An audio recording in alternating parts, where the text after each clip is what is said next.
what else do I really have to say? I mean, it's been about a year since he started making commentaries, and I thought to myself, okay, maybe after a year or so he'll start to improve and at least be decent. And boy was I wrong. Like, I'm not mad at all. I'm happy. I'm so fucking happy that I was highly debating whether or not I would cover this video since I said in my last commentary on CommentChaos that I was done with him. But this certain video bothered me so badly that I needed to say something about it. Originally I thought maybe I'll make a response to it, either on YouTube, TwitLonger, or DeviantArt, but as I thought about it, I eventually decided that I might as well just commentate on it if it bothered me that much. Plus, it's been almost a year since I last talked about CommentChaos, so I highly doubt many people will mind. Anyways, for context, CommentChaos made a commentary on George Raccoon and Illini Guy 34's co-op on HaloFan HB00's commentary on Leafy Green Productions' commentary on... Actually, the degrees after this hold little to any significance to any arguments that CommentChaos and I may make. Nevertheless, though, here is a complete list of the degrees to prevent confusion. All that said, let's finally get into this train wreck. Oh boy, I finally get around to talk about George Raccoon. Yeah, basically I wanted to make a full-length commentary on this, but then I realized most of the points were technical-wise. Also, if anyone points out this video is over a year old, I'll have you know that neither George nor Ernie seem to have improved enough. Okay, maybe Ernie. Goody! The video's only begun and I'm already questioning my sanity. In what senses has George not improved? Going back, he said most of the problems were technical-wise. At least I think he said that because he mumbles like he's about to fall asleep right in the middle of the Emancipation Proclamation. But honestly, for all I know, you could be saying that as an excuse to make George look worse than you think. Seriously, not everybody's going to know how his content in no way hasn't improved. Show us or give examples. That way we, as your audience listening to what you have to say, can decide if your reasoning for digging up a year-old video is truly worth it. Also, new avatar. So what's the... Listen to this. This intro is just so epic, it doesn't even need music. Yeah, no shit. That was kind of what he was going for if you look at it longer than 5 seconds. Also, if you're gonna scream that I'm taking a joke seriously like last time, again, your sarcasm still needs work. Not helping how you spent your opening acting completely condescending to George, which arguably had a semi-similar tone to your sarcasm. And while I'm at it, sarcasm can be used to get arguments or points across. Therefore, if the point you're giving isn't good, I have every right to call it out. And finally, albeit minor, why did you wait until Ernie started talking to interject? It not only looks sloppy, but can also cause confusion if you don't know what's going to happen next. The first time I watched this, I honestly thought you were talking about Ernie instead of George's intro. In short, you should look out for bumps like that. Hello guys, HFHV here. Today's commentary is on Leafy Green Production, on his commentary on Awesome Commentators. If you don't know who Awesome Commentators are... Dude, we all know who Awesome Commentators are, so you don't need to explain. But what about the people who don't know who Awesome Commentators are? Hey, if everyone supposedly knows who Gligar is, anything is fucking possible.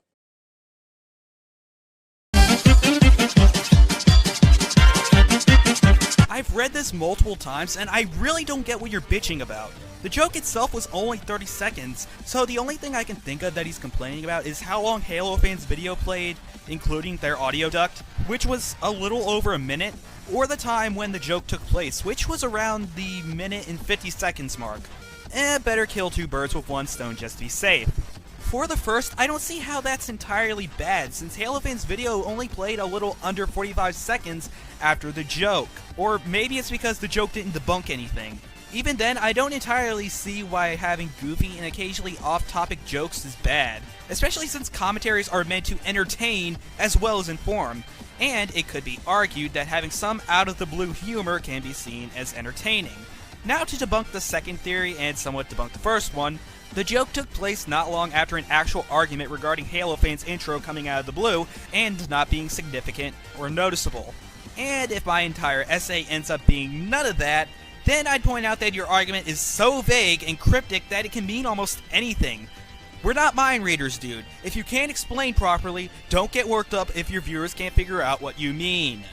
However, we decided to do a commentary and it was way terrible. So let's begin. Hey, Halo fan, I found something really juicy we can go do a co-op on. Wow, what is it? The Lord Future was his high acting sucks. They got another card to use that. Here's retakes. Dude, why did they do retakes? Oh my fucking god, you can't be serious.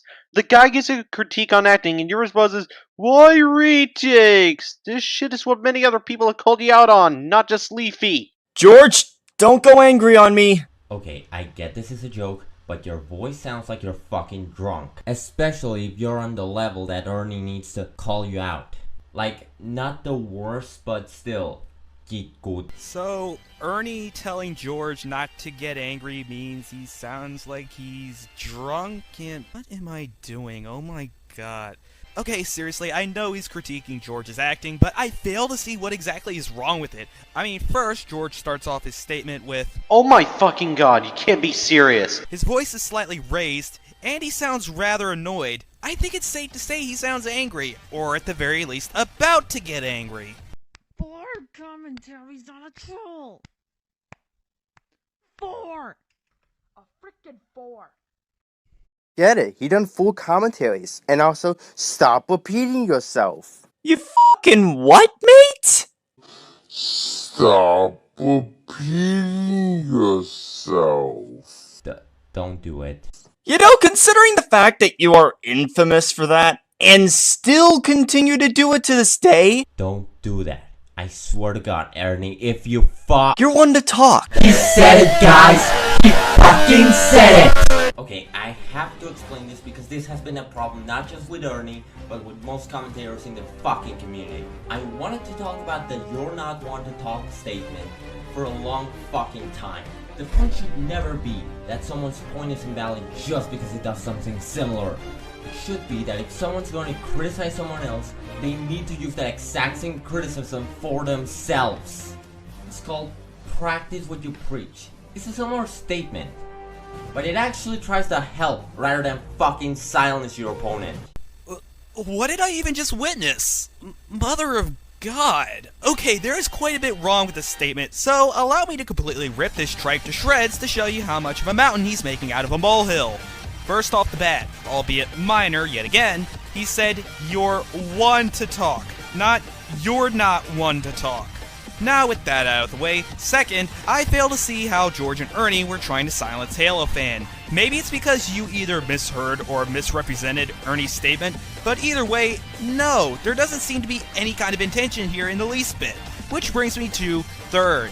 They never even said his point was necessarily wrong. They merely were just pointing out hypocrisy, which, yes, hypocrisy doesn't disprove points, that's very much true, but if someone calls out someone else, if not multiple people for a flaw, yet is clearly just as bad, if not worse, for the same thing, then it's much harder to take that person as a viable source on how to do something right. Something you even seem to acknowledge, but whatever. If you don't know who Gligar13 is, Dude, we actually, everyone knows who Gligar 13 Vids is. With Metal Gears. Wait a minute, you just cut out one of Leafy's statements. You know what? I'll admit that's a decent point. Wait a minute! Gligar 14 Vids is. Assertions everywhere. Okay, George, what was the point of showing that fucking clip? Possibly to back up his point, possibly to make sure his audience knows what he's talking about, because that's so horrible, isn't it? Is this something that's gonna be brought up later? You know what? I have to find out.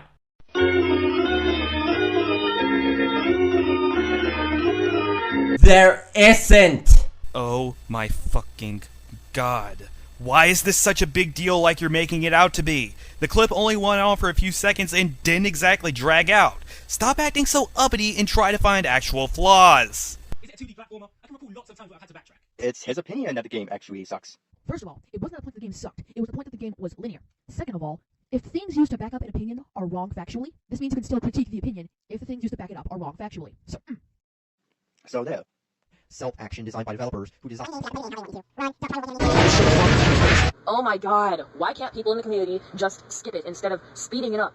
Seriously, are you talking about skip George? We're about to hit that minute mark. Just saying. Your skip screens are long for skip standards, so therefore, you should... George? Correction. Are you there? Complaining about a skip screen. Is anyone there? It's not like the skip screen is only 10 seconds. 10 seconds. Really? Okay, if he wasn't Oh, there you are. Now you understand why people speed up the video, now do you? I can get where he's coming from. It is important to speed up parts if they drag out too long. But since we're on this topic, I do want to quickly point out that it's also bad to speed up a video too fast. I say this because in some of the parts that CommentChaos sped up, some of the degrees were already talking at a rather fast pace, which made it impossible to hear them after they were sped up. Let's take a quick look. Self-action designed by developers who design... Now for this, either don't speed the video up to this pace, or play the parts where the video is playing fast at a slower rate. Your choice. Anyways, I'm ending here because he continues on for about 2 minutes and either says something one-offish or just makes a bunch of jokes while George and Ernie's video plays. Now, I've got quite a lot to say about both the video and CommentChaos. Honestly, this is probably the first time a video has completely pissed me off while watching it. Half the points either felt like you were desperate to make George look like the worst thing to walk the earth, and overall making things in the video look worse than they actually are. Honestly, the only thing I can see that he's improved on is his editing, and that's really about it. Now on to CommentChaos. You have been in this community for roughly a year, and I think it's safe to say that you have barely changed a bit. Even after a year, your commentary skills are still rather poor. You get needlessly angry both in and outside of your commentaries over the littlest things, and from what I've been witnessing, you still make videos about people because of past grudges. Now before you say something like, "Oh, I didn't make that video because of that." Yeah, sure, but let me remind you that your actions speak louder than words. Along with you doing videos on people in the past because either they said something you didn't like or you had a grudge against said person. Overall, it wouldn't entirely surprise me if you actually did make this because you were mad at George. I think this lengthy tirade can be summed up with this. Grow up, actually listen to some of the criticism that people have tried to give you, and stop getting so aggressive when something doesn't go the way you want. I'm not trying to sound rude. I'm really not. But honestly, what can I say at this point? Hello, Eddie the Scammer here, and today I'm going to be doing another rant. You know, I haven't done an Eddie rants for a very, very long time.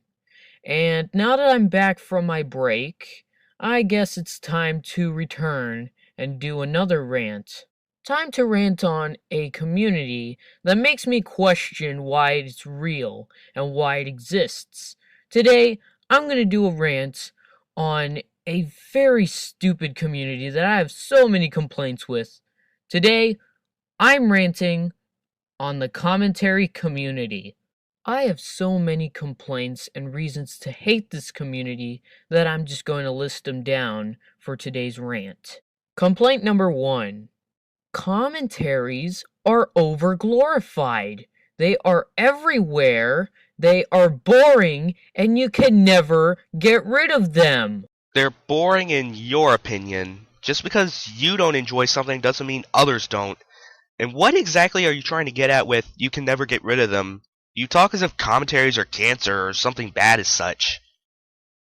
Now, I know that I've done commentaries in the past, and that I've had fun with those. That is why I put commentaries on my channel to spice it up a bit. That was before I stopped and thought, wait a minute, do I really want boring videos to spice up my channel and make more people come to it? Let's face it, commentaries are boring, and I should have realized that before I did my first commentary on Gurigorlo X. And you know what's worse? There are so many of these freaking boring videos that they somehow created a community based around them. I mean, commentary after commentary after commentary. It just drives me insane. Look, I respect that you don't enjoy commentaries or you don't want to do anymore because that's your opinion, but come on. It's a little bit too much to get mad over there being a community over something you don't like. I really don't like pulling this card, but if there's something revolving around something you don't like, ignore it. Move on and focus on something you actually like. Complaint number 2. Some commentators are snobbish idiots. Some commentators, when it comes to freaking posting comments on the freaking comment section turn out to be snobs. And I'm pretty sure this has happened to Conman, and it has definitely happened to me too. And it's not like they're trying to be smart or actually use criticism. They just literally go like, oh, this video's bad, so you should feel bad. Can you maybe show some proof on that? If you're going to argue that people are acting like snobs and are being rude, then please show some evidence. Otherwise, it will look like you're angry only because a video of yours received a negative reaction. And yes, if you're going to say something like this and do not provide evidence, people will assume and complain about your video. Well, who the heck are you to talk down to anyone? Some of these commentators think that they're perfect or that they're better than other people because they make perfect spot-on commentaries. Again, evidence on these kinds of people would be excellent to have right now.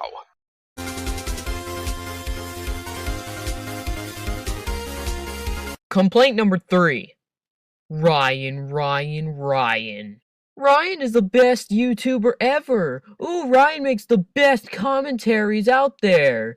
Ooh, Ryan, he's awesome. This video is nothing compared to my precious Ryan. You know what? I am sickened to freaking death of hearing about how awesome and how cool Ryan is. Now, that doesn't mean that I hate Ryan. Far from it. It's just that I get sick of hearing about Ryan. It's always Ryan. Ryan, freaking Ryan. I mean, it is really irritating because Ryan gets all this praise from these obsessive, religious-like fans, and yet other videos get undeserved hate just because they don't have their precious Ryan in them. Wait, what? When exactly has this happened? Because by your logic, my videos and most other commentators' videos would be swarmed with hate because Ryan's not in them. I mean, I remember days ago, when I released that Conswagon Eddie pilot, somebody came in and said that it freaking sucked because it had Conman, Coolio, and I in it, and it wasn't as good as his precious Ryan. Okay, I decided to check that, and the only comment mentioning Ryan is by Tritendo, which was clearly written in a joking manner. He never said Ryan's videos were better, he just said, and I quote, "Ryan save me!" Again, obvious sarcasm. And yes, from the looks of it, you were not taking him seriously.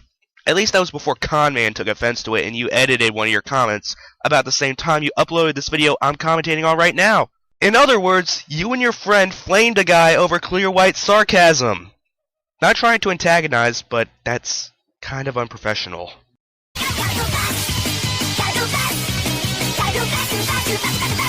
Complaint number 4. The Nostalgia-tard commentaries. I know this is an old topic and nobody's talking about it anymore. If it's an old topic, then it should be left in the past where it belongs. But I just want to look back at that terrible phase that the commentary community went through. I remembered when the commentary community suffered through a terrible phase where a bunch of commentators just look at Ben the Looney's freaking rants and say that he's a nostalgia-tard because, oh, he doesn't give modern shows a chance. The ones that started this whole stupid Ben the Looney is a nostalgia-tard bullcrap are the ones to blame. And you know who they are? T4TV and Junior Fan Returns. And when was the only commentary I could find on Ben the Looney by these guys made? About 3 years ago. In other words, it's completely irrelevant to the current commentary community and should be dropped.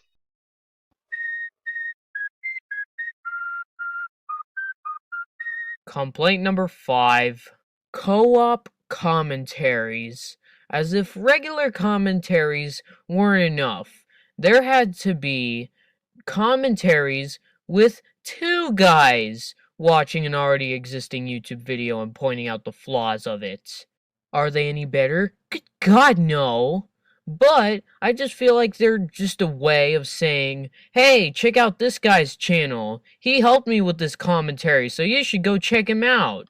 And honestly, if I wanted to do that, I would just make a video specifically made for a freaking shout out to him or her. Not invite him or her to come over to my house just so we could do a commentary together. Yeah, it can't be to say attempt to spice up your commentaries or let whoever's making the commentary commentate with their friends or whoever, right? Also, I don't get what the drastic difference is between doing a co-op commentary and putting someone's name in your video is. You get the same results either way, only one's a commentary and one's not. Also, I think that what one commentator says is something that the other commentator should have said without the commentator's help. Confusing, isn't it? Let me put it this way. I remembered in October when Agumon and Blue Flame did a co-op commentary on one of my videos. Blue Flame told me that his co-op commentary wouldn't exist without Agumon's help. He can say that till the cows come home. But it's still not going to change my theory that he didn't need Agumon's help. Okay, correct me if I'm wrong, but I think Blue Flame meant that he wouldn't have made a commentary on your video at all if it wasn't for Agumon.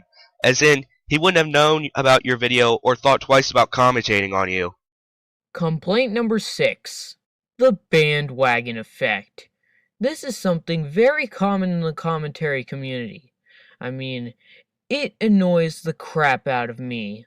I know that some videos are bad and deserve to be commentated on, but if you're gonna commentate on some video just because it's made by one person that everyone else has commentated on, that just makes you look cheap. Oh, I'm gonna commentate on this video that Conman made because, I don't know, it's Conman, and everybody's commentated on Conman before I did. I just want to be part of the action. Oh. Whoa, let me stop you there. Just because something becomes a bandwagon doesn't mean it's moot all of a sudden. Now, if I remember correctly, different videos of comments were commentated on, so people were able to bring new arguments to the table, therefore keeping the topic in question fresh. Now, let me just say this. Just because a bandwagon starts over a certain video doesn't automatically make it bad, because it is possible for different commentators to come up with different points in their own videos. As I said, anyone can bring a fresh argument to the table. Can't we all just stop for a second or two?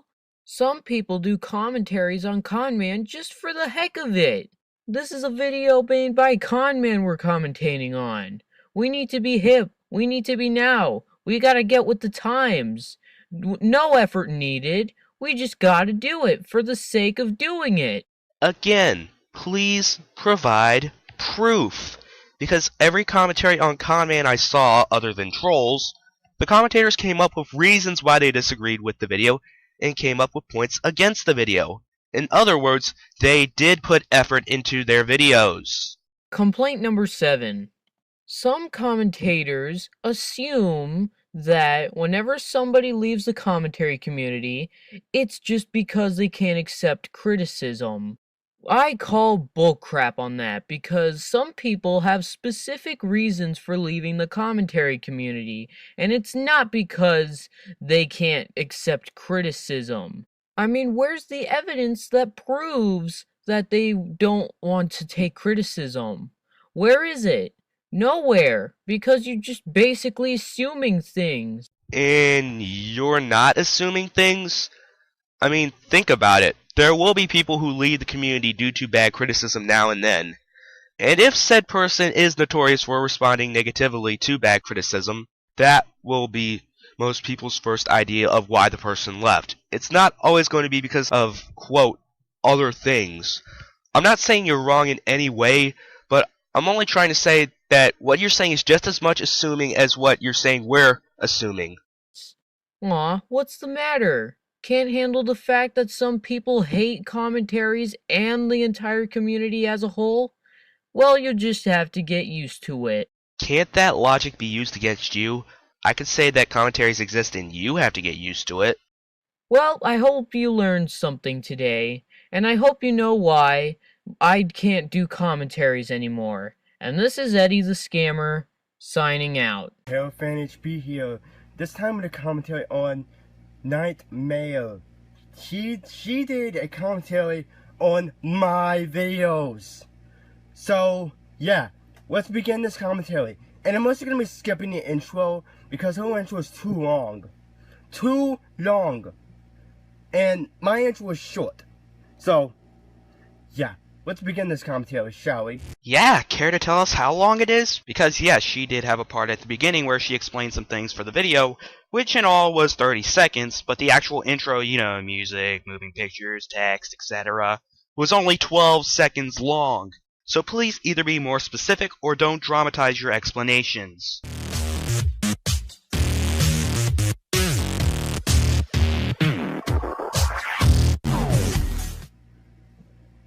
Why yes, he did. By looking at your intro, it's just only the recording of one of the shows that's on T-Nick that I don't even know, and a 9 in the end is not necessary for it.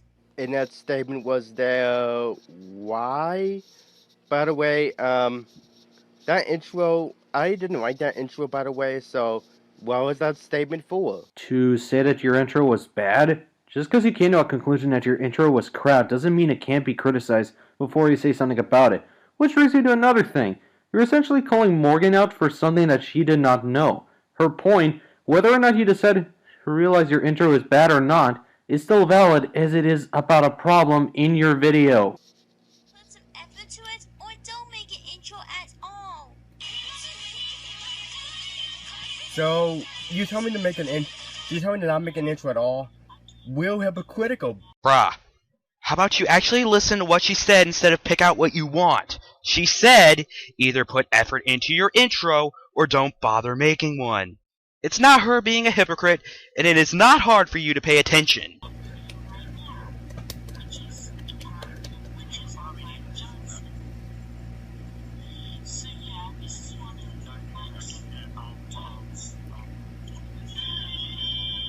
You know, after this,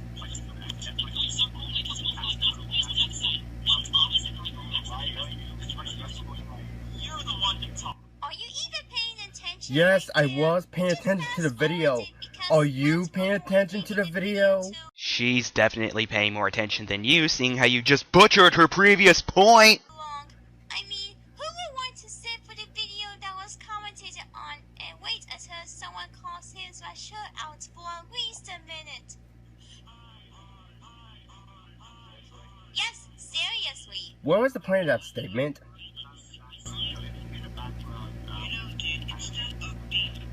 Words of the wise, if you have a disclaimer of sorts, please put that at the beginning. Putting it smack down in the middle disrupts the flow, and it's just awkward due to how random it is. What the heck are you trying to say, dude? Any reason why you're facepalming? Well, fine, but here's a quick warning. Facepalms are beyond cliche and generally aren't taken seriously anymore. Got that? Or at least just turn down the volume of the video so I can understand you. No wonder why you have terrible audio ducting. So do you. You also have terrible audio ducting as well. Got any proof on that, mate? Or are you just making ad hominem attacks because She made a commentary on me!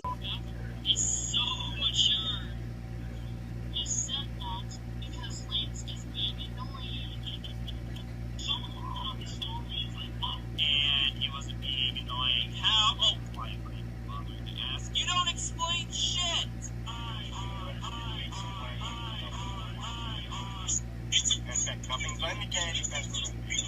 yeah, let's put it no you on that before. Yeah, they are, dude. They are. They're what? Seriously, what? You're such a sloppy editor that I can barely make out what she's saying. Also, I want to add something else.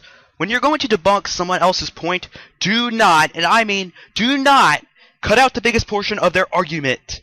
It can confuse people, and it honestly looks like you're trying to hide something from your audience. So don't do it. They have not been done to death before. I'm the only person who done it. So, explaining what's that? Oh, you're one to talk, pal. Oh god, is that the cliche wasn't bad enough? Ryan, save me now! And I just did a commentary on a crappy commentary on a decent commentary on a crappy commentary on a crappy commentary. And I just did a crappy commentary on a crappy commentary on a decent commentary and a good better commentary. Wow. Just wow. And a crappy commentary. And I just did a commentary on a crappy commentary on a good commentary. Oh wait, don't tell me that I'm going to make this another chain. What was the point of that statement right there? It was a joke, honey. So you could always, skip that part or pause that part or edit that part out. Well, halfway decent at least. Otherwise, commentating future remains quite weak. Also, please elaborate. It makes your claims more justifiable. So, I hope you all enjoyed, and I will catch you all later. Peace. Okay, guys. So, Will, you have to edit. You told me to edit or script. Yeah, you really should edit and script, because you throw sloppy tangents almost as bad as Sean Sampson's, and I'll tell you, they really don't engage your audience. Yeah, that's it, guys. Final thoughts? No! Screw your final points. I'm ending What this was the here. point I of that have no problem statement? if you want You, to record the you video why did as you long had as to I can cut see in and hear front as well, of me? but recording the You video had that's to on your end my podcast, final parts it just there. does You didn't not hear work my that final way. parts If you want to the to video. record it, See? Tangents! You have them!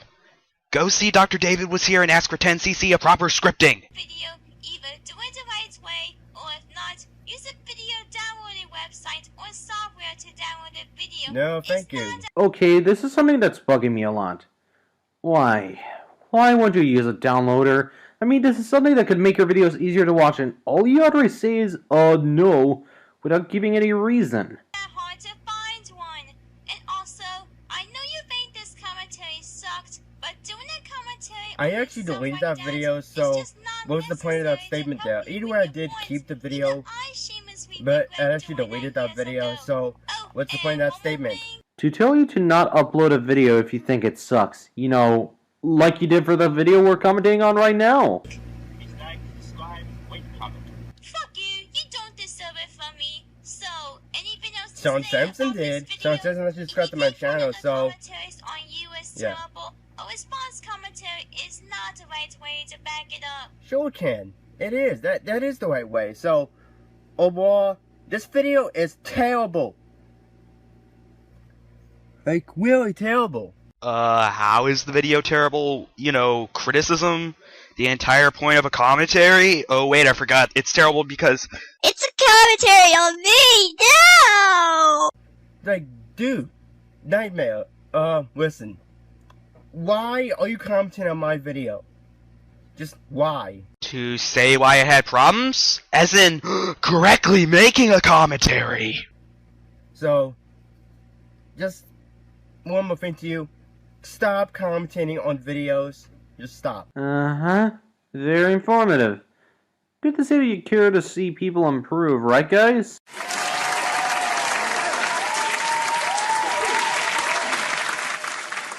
So, final thoughts, and I'm going to be honest. This video was just irritating to watch, no pun intended. You barely gave any effort to debunk Morgan's points, and most of your arguments were either, yeah I did, or, no you. Halo fan, you have a long way to go, and the start of it is to listen to your critics. Anything they have to say can be used to improve your content, and as a commentator, you should have a will to absorb that criticism like a sponge. Well, that's all I got. How about you, George? This video was just bad. The arguments, the cliches presented, the way you did the video, your editing, and how you reacted to Morgan's commentary was just poor. Halo fan, I highly suggest that you don't take offense to what Mere Dynamo said, and take the criticism to heart. Please, listen to critiques some have tried to give you. Welcome to episode 3 of SECK Boys Commentaries.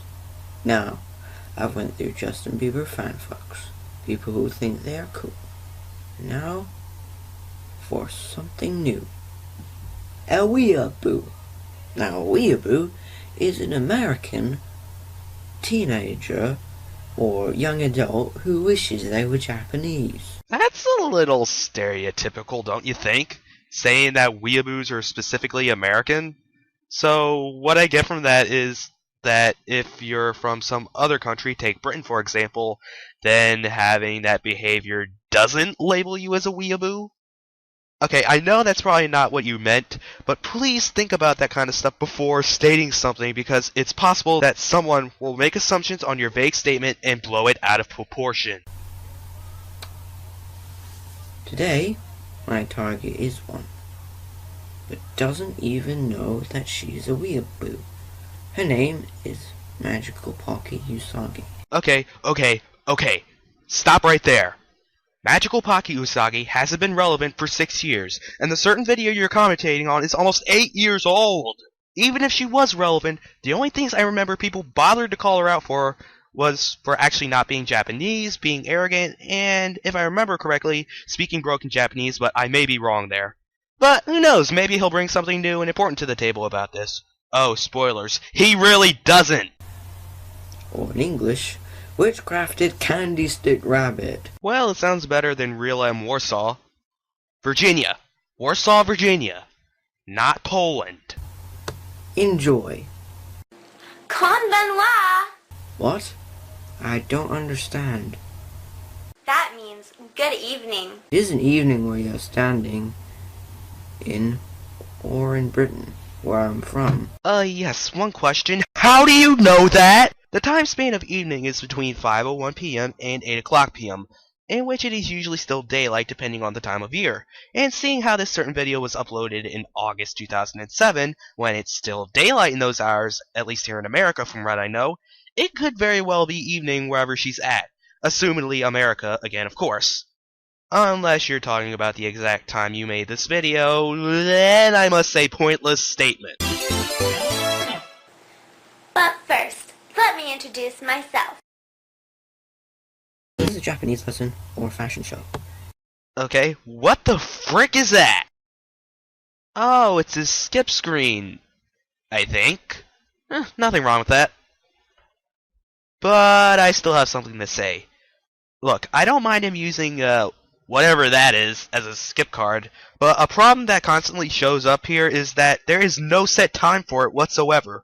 Really late in the video, I swear I sat here once for 10 seconds and another time for 30 seconds staring at that same picture. So, future advice, SECK boy, set your skip card to be at a certain length every time. The longest length being 5 to 6 seconds.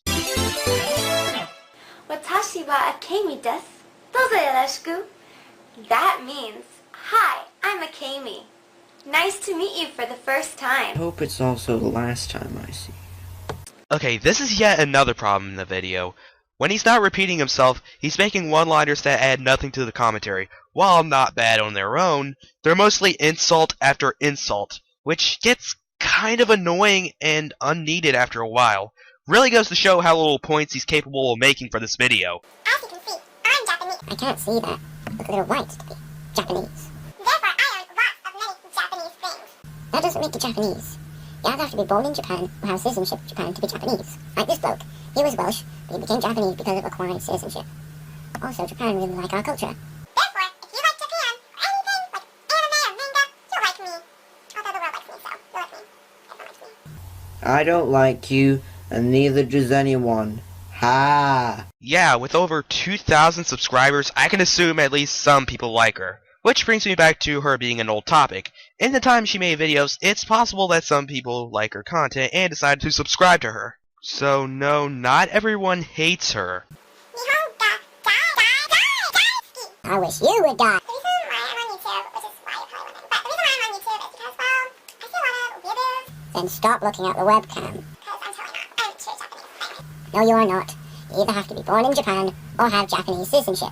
Okay, I get she's not Japanese. Please move on to a new point. I saw these weeaboos trying to teach you guys Japanese. They're not even Japanese. Well, at least it's a real lesson and not some bitch hawking on about shit and her personal life. Oh, 6 shots fired. Darn, son, you told her! But seriously, doesn't anyone else enjoy the fresh and classic know you arguments in the morning? 'Cause I know I sure do. They're not even Japanese. So why would they know anything? They don't. That's why I'm here, to save your soul. Okay? Because I'm amazing like that. Because I am Japanese.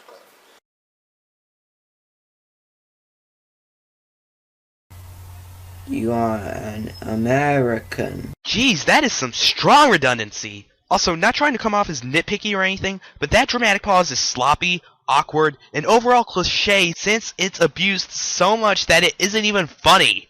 I mean, there's little effort in it, nothing to make it dramatic or comical, and no twist since you say the same exact thing you've driven clear in this commentary. Tell them they are right. If they gave birth to you, they should know your nationality. You know what? I'll tell you a secret. I am a Japanese princess reincarnated. And I was stuck in this Caucasian body. But I'm still Asian, okay? Get that in your head. Oh, you are not Asian, you are Caucasian. Anyone that calls me an American, you know what? They don't even deserve to live, okay? You are an American. Still alive. So let's just get this straight. I'm Japanese, whether you like it or not, okay? You're not Japanese. Oh my god! We get it! She's not Japanese! Seriously, you are getting beyond repetitive. If you have nothing new to say, then skip to a new point. What the heck just happened? I have a boyfriend in Japan. His name is Kyu-woo. You have a boyfriend? What was he thinking? I feel sorry for him. Oh, and Kyu isn't a real Japanese name. Any evidence on that? Huh? No? Darn then, I guess we just have to take that at face value. This is just a poster you're talking about. What? What are you even trying to say? The inner machinations of my mind are an enigma.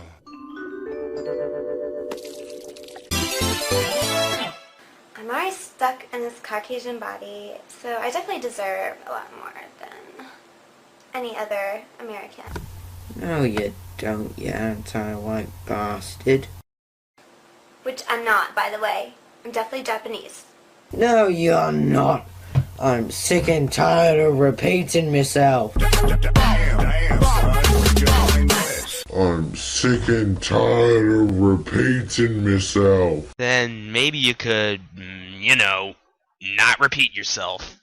It is that simple. Sorry, I have an American accent, okay? I was born in the wrong body. I'm really offended. I should just...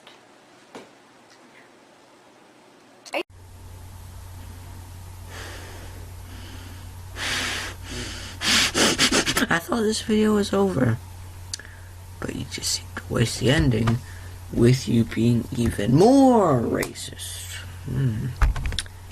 Oh, and not to mention, I saw that when you're like, are you still? And then it just cut off. You should be a decent video editor. Maybe buy some kind of video editing technique. You were able to manage to edit all those other stuff together, so you could edit out that "are you still?" moment at the end. Huh. That's a pretty good point. Okay, to summarize, he talks about not being a weeaboo, wanting to visit Japan someday, and ooh, did I mention this happens? But I'm not a weeaboo. I just really like to visit Japan when I'm older. Oh. I'm not trying to be rude about it, but how can you shoot yourself in the foot like that? If this was a joke referencing her cutting herself off, then it was poorly executed and it didn't come off as that good. And if this was an actual editing error, then I'd recommend checking the video before uploading, before and after rendering. And if this happens after rendering, then make sure the recording is not corrupted, try removing it and adding it again, then render again to see if it's changed. If not, improvise or re-record the line. I mean, errors can happen, but it's still possible to catch them before finalizing a project and uploading a video, especially when you call someone out earlier for the same problem. Otherwise, you'll look like the pot to her kettle. I don't have any witty one-liners to start, but I did finally get off my lazy ass to make a video for the first time in 3 years. I said I would come back. I did, and probably no one fucking cares. But to be real, I've been kind of wanting to do something with this channel again, so I sat down and did what any sane and rational person would do. Type a bunch of buzzwords into the YouTube search and see what juicy results pop up. Thankfully, something finally did pop up. A video exposing the satanic influences in Doom Eternal. Yes, really. By user Word to Believe. Now, I saw this and immediately thought it was a troll video, then I watched it and checked their channel, and yeah, pretty much the whole channel is either hyper-analyzing video games to the bone for satanic influences, or spreading conspiracy theories about random fuck all, with little to no self-awareness or any sense of irony. But that's all that needs to be known. Let's sit back and listen to his reasons as to why Doom Eternal is the one and only way to Satan himself. Also, quick note, his videos are text only and borderline unwatchable as is, so I will be adding text-to-speech and trimming here and there to hopefully help the video flow better. And Doom Eternal promises to be the ultimate power fantasy. The fun comes from mastering the experience, because you are the Doom Slayer, the strongest, fastest demon killer in existence, and nothing can stand in your way. You're fighting demons through violence, no prayer, no connection with Jesus, no presence of God. You take the role of a false idol, a false savior, destroying demons. It's God's battle, not ours. Ha ha ha ha. It's funny because this is literally touched on in the game. You were never one of us. You were nothing but a usurper, a false idol. My eyes have been opened. Let me help you to see, Slayer. I'm sorry, I couldn't resist. All hail the coming of the Destroyer. All hail the coming of the Destroyer? Who's the Destroyer? Revelations 9:11. And they had a king over them, which is the angel of the bottomless pit, whose name in the Hebrew tongue is Abaddon, but in the Greek tongue hath his name Apollyon. Voices in my head again. Honestly, Holmes, this is just a reach that doesn't mean anything. Doom as a series has been around since 1993. I genuinely don't think they named it after Abaddon just so they can conveniently give Doomslayer the Destroyer nickname almost 30 years later. Especially since Destroyer is just an English word and there's no explicit references to Abaddon or Apollyon in the game, so by process of elimination, it's easier to assume this is just a coincidence. While you play, you're exposed to violence, gore, satanic symbols and themes, loud music, blasphemous quotes and dialogue. So, violence and gore. There's violence and gore in the Bible too, and many times it's glorified, so I don't see how that on its own is a bad thing. Satanic symbols and themes? I mean, yeah, no shit. A game where you fight demons and zombified soldiers and go to hell is going to have references to demons and hell in it. That's like getting upset that a game based on Norse mythology has pagan references. Oh. Moving on then. Loud music. Not even that the music is explicitly satanic, just it's loud. Alright, to be fair, he does give the literal one example, and it's not even from Doom Eternal, it's from Doom 2016, but I'll talk about it when he gets to it. And blasphemous quotes and dialogue. Yeah, this is something he harps on constantly through the video, so I'm just going to reiterate what I said about the satanic themes. It's not that unheard of that a piece of media that touches on otherworldly concepts would contain some biblical concepts in it. It's not trying to make you think Doomslayer is Jesus or God, it's just a simple reference that the careful eye might catch if they know even just a smidge about the Bible. Any Christian who says this game is not satanic needs to close their game and open the Bible. Don't care, didn't ask, cry about it, stay mad, get real, L mauled seed cope. This not how you fight demons. This how you fight them. Mark 9:29. And he said unto them, This kind can come forth by nothing, but by prayer and fasting. Luke 10:19. Behold, I give unto you power to tread on serpents and scorpions, and over all the power of the enemy, and nothing shall by any means hurt you. Only through Jesus Christ can we have victory over the enemy. You can rebuke them like this. In the name of Jesus I command you to go to the abyss right now and never return. Other ways of saying are, in the name of Jesus Christ I rebuke you. In the name of Jesus Christ leave now and never return. But does all of this really make the game satanic? Yeah, you just taught everybody how to exorcise a demon. I'll try to remember that in case I need it. But explicitly killing demons, byproducts of Satan, is satanic. all because he isn't praying the demons away? Okay, I just got a dumb idea for a classic Doom mod where you pray the demons away instead of shooting them. If that doesn't exist, then someone needs to make it because I would unironically play it. You're not winning over the enemy by playing Doom, you're just entertaining a satanic fantasy. And while you're playing, you're not winning over the demons in your life. Neither are you spending time with God, the only one who can help you win. Unless said person is schizophrenic or has some other issue, who is actually playing this game believing that they're fighting against real demons in their lives? Most people aren't as fragile-minded as you seem to believe. If a Christian is playing Doom, they're not going to suddenly stop being a Christian because they saw the Slayer mutilate a cyber demon or they saw a symbol in the game. If said person isn't a Christian, it's not the game's fault and they likely already weren't before even touching it. When you put Doom's song, Cyber Demon, into a spectrograph, this happens. It shows a pentagram and the number of the devil 666. This is how spells are cast, this is modern witchcraft, it affects you spiritually, if you're carnal-minded you won't care but it still affects you. Oh no, scary symbols hidden in one song. The horror.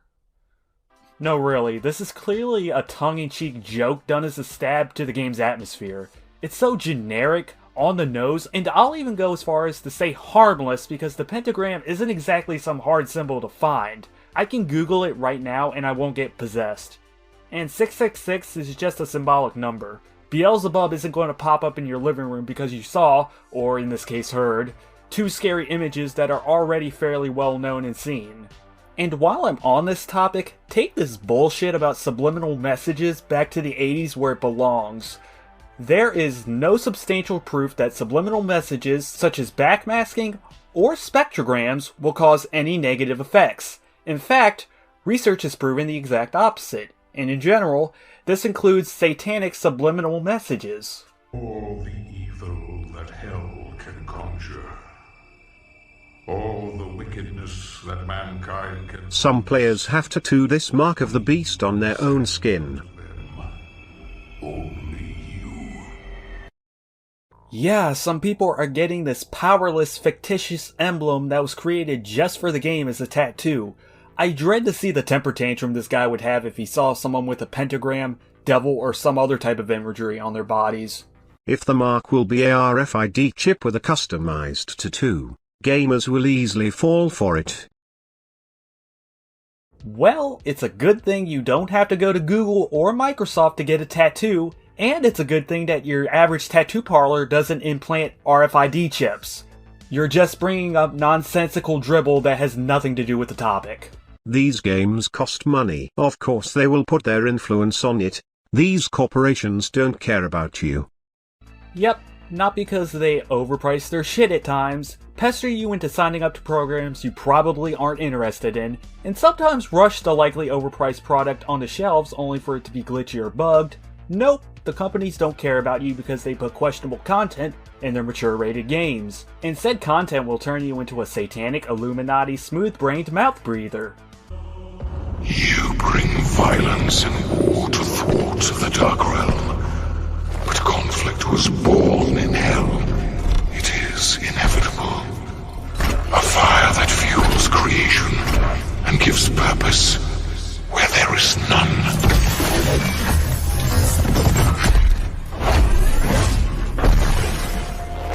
Stand and fight, Slayer. Honor your true God. Fight and show me your purpose. So first he says that Doomslayer brought violence and war to the Dark Realm but claims that conflict was born in hell. I know! The villain trying to boast that violence and conflict comes from the same dimension he rules over as a way to make himself seem superior to the Slayer is just too far out there, am I right? Then he asks Doom Guy to fight and honor his true god, big letter G. So he asks to honor his god by fighting, using violence which was born in hell as he claims. Okay, it's pretty clear you have no clue what you're talking about and you're just taking everything at face value, so I'll explain everything to you. The Dark Lord, this character, is a powerful being that was responsible for the creation of this game's universe, but he's not meant to represent the biblical God. He's not omnipotent, nor is he immortal. I'd actually compare him more to a demigod or even a god wannabe, since his powers, despite being great, were still vastly hindered by his mortality. The only thing that gives him any connection to the Bible is how he's sealed in hell like Lucifer and how he becomes the ruler of hell, but even then that's just one comparison.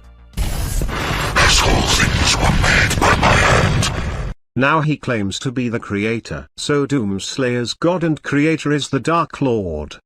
Who is technically the god of the whole universe in this game, not just of the Slayer, and only became the Dark Lord because his creations betrayed him once they became immortal and sealed him in hell. Again, there's more to the story than what you're trying to make it out to be. All things were made. Even you.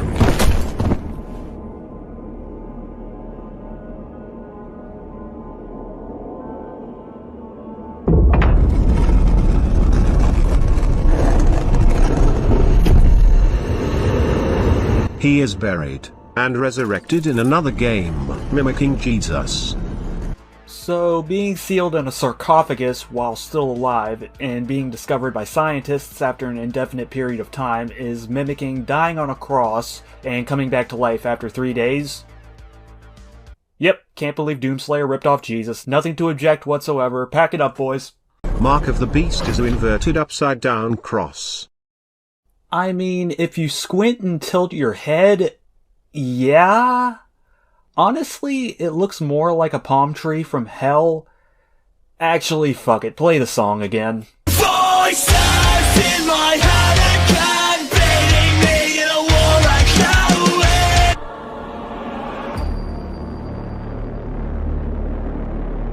win. Doomslayer is an antichrist character, a false savior, a fighter of demons but denying Jesus. He's the destroyer. Satan is the one who comes to steal, kill and destroy. So basically, he's a satanic influence by killing the game's closest thing to Satan and brutally killing demons that come from hell. No reasons whatsoever, that's just what it is because logic.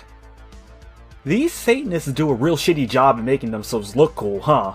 John 10:10 The thief cometh not, but for to steal, and to kill, and to destroy. The demonic spirit of destruction is all over these games. Rip and tear until it is done. The game has no mention of God, Jesus or the Holy Spirit. Doomslayer relies on his own strength and weapons. Okay, so this is the point where I'm going to properly address the huge elephant in the room that I've been trying my best not to go too in-depth about, since it can basically be used against all of his points in the video. The reason that God, Jesus, and the Holy Spirit are not in the game is because the game isn't trying to be an accurate depiction of the Bible. It's a fictional story that uses aspects from not only the Bible, but also other forms of mythology to create its own world, characters, lore, so on and so forth. The game has to have satanic and demonic references because, well, you fight demons in the game. And you can talk about how Doomslayer not praying the demons away makes him the Antichrist, a false idol, fucking Hitler too for all I care, but at the end of the day, as I just said, it's a piece of fictional media. Most people, Christian or not, are going to play the game and then go on with their day with no changes to their person. Because it's just that, a game, a piece of media created by man. It has absolutely no power over you, except the power you pretend it has over you. Anyway, that's all I'm covering because this point in of itself pretty much destroys any argument he could have made in the video, and he doesn't really do anything different after this point anyway. This is going to be a bit long, so sit tight. Before I go on, I do want to clarify to everyone that despite my demeanor towards this guy, I am not anti-religious. In fact, I've been a Christian my whole life and attended a private religious school basically until I graduated. I know I don't act like it, but these do be the facts. I bring this up because I want to share some of my elementary school experiences. Admittedly, a lot of people in the school at that time tended to lean a bit more on the fundy side, so I had to deal with knobheads just like this guy frequently, both kids and adults. I had my kindergarten teacher say that Pokemon was satanic because of the series' Japanese name. I had another student in my 3rd grade class say Pokemon was satanic because magic bad. In 5th grade, I had a teacher, not even of our class, tell us not to read Goosebumps because scary children books bad. And there's probably other stories I'm not remembering, though most of this did go away when I went into middle school, largely thanks to the school changing management around this time. So because of this, I have both a fascination with these types of people and a low tolerance of them thanks to my experiences with them. It's never enough that these people simply have their own personal standards, but they have to act extremely judgmental to anyone who dares to have any sort of difference when it comes to their own personal standards. And because of this extreme nature, you end up turning more people away from you, both Christians and non. Of course, I'm not saying people like this have to be comfortable with media with questionable motifs. I could honestly care less if they don't. I only take issue when they take that discomfort, combine it with ignorance and an unwillingness to look at someone else's point of view, and try to force their own misinformed, closed-minded, and biased viewpoint onto other people, while acting extremely judgmental and holier-than-thou at the same time, and still expecting everything to be sunshine and rainbows at the end of it all. I'm sorry, but from my experience, that will not cause rational people to want to listen to you. It's going to drive them away. End of discussion. Anyways, I'm tired of all this existential talk, so I'm ending it here. Not sure how often I'm going to put videos out from this point on, but I'll try to stay semi-active. Hey, a commentary on SECK popped up, and I have problems with it. Let's go. There isn't really much I can give when it comes to this video, so allow me to give some backstory. To start off, a long line of drama happened that I'm not going to go into detail of because it's irrelevant to this video, but it ended with Syndicate of Outcasted Commentators, or SECK for short, making a commentary on the main culprit of the drama long after it ended. Then, Ephraim Josie made a rant on SECK, using said commentary as a main focal point of his video, in which SECK made a response commentary to Ephraim's rant, and finally Blaze the Movie Fan made a commentary on the SECK com, and that's why I'm here today. Now, for the most part, I will be skipping Blaze's intro because he spends about 2 minutes giving his thoughts on Sloth Boy, the group, and each of the group's commentaries before reminding everyone that he doesn't hate SECK. However, I do want to say something about what he has to say about the first SECK com. Despite the fact that a lot of people hated the first commentary, I thought that commentary was really good. I mean, granted, the Orion broadcast is a dead topic at this point. But in my opinion, they did bring something new to the table. I didn't know that the Orion broadcast was also a Star Wars prequels fanboy. Okay, here's my 2 cents on this certain video. Between this and the comment you left on said video, I do want to clarify something. I'll admit they maybe had a few original points due to the topic being Star Wars, but from what I recalled, they had multiple points which, in a nutshell, were Orion is biased to the things he likes. Orion does not like it when you harshly criticize him or said things he likes. Orion is just as bad, if not worse, than the people he criticizes. Orion is childish. Orion is stupid. And probably other points that aren't on the top of my head. In short, most are points that others have criticized Orion for a couple years back. Plus, adding that this certain SECK com was around 20 minutes long doesn't help in the least bit. So, adding the recycle of already done points, small amount of original points, and the length to pull it all together, they've only proven that Orion, at least for now, is not a refreshing topic to bring from the dead. I get here and everyone is unconscious. Wait, Serome? Are you still alive? Yeah, that was one hell of a party. It says something that the highlights of my night were 2 very interesting videos, you know. One of was a spider slowly dissolving the inside of its prey and devouring it. One thing to point out is the fact that I am disappointed by the fact that Realistic Snake isn't in this commentary. I mean, the fact that he isn't in the video isn't a major problem. But I am disappointed a bit, as I would love to see him rip Ephraim Johnson a new asshole. That's implying a lot of people take Sloth Boy seriously to begin with.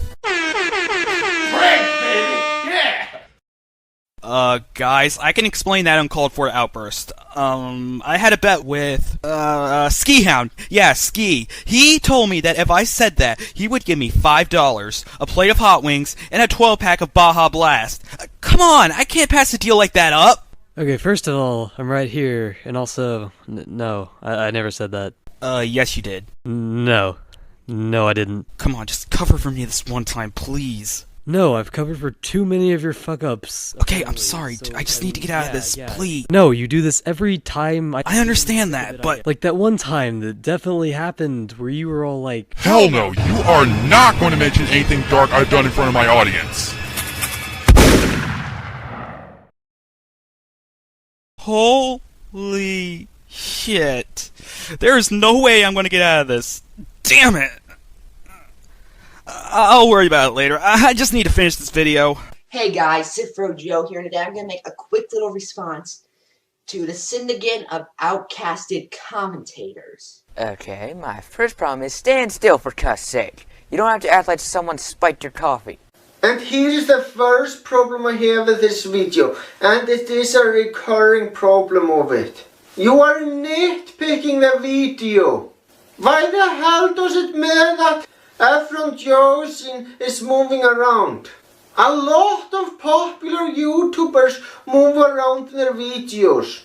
Jeremy Jans and The Amazing Atheist are people who move around a lot in their videos, and out of those two, I really enjoy Jeremy Jans. Why the hell does it even matter?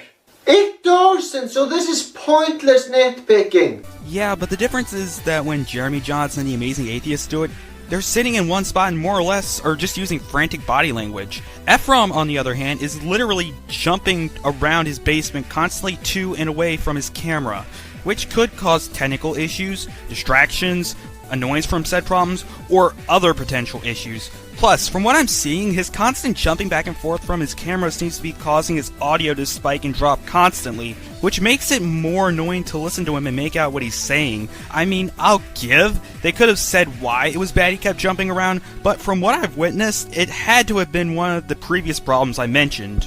Also, I want to get this out of the way, but Blaze repeats the nitpicking point constantly throughout his commentary, to the point it gets incredibly redundant.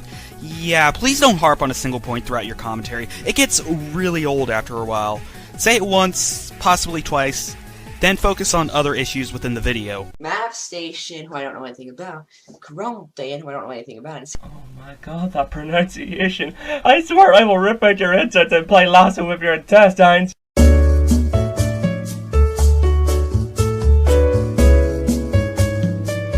Again, you're nitpicking, which is a big no-no in commentaries. Serious gamer who I'm not really all that familiar with, but I don't really think his content is too good from what I have seen.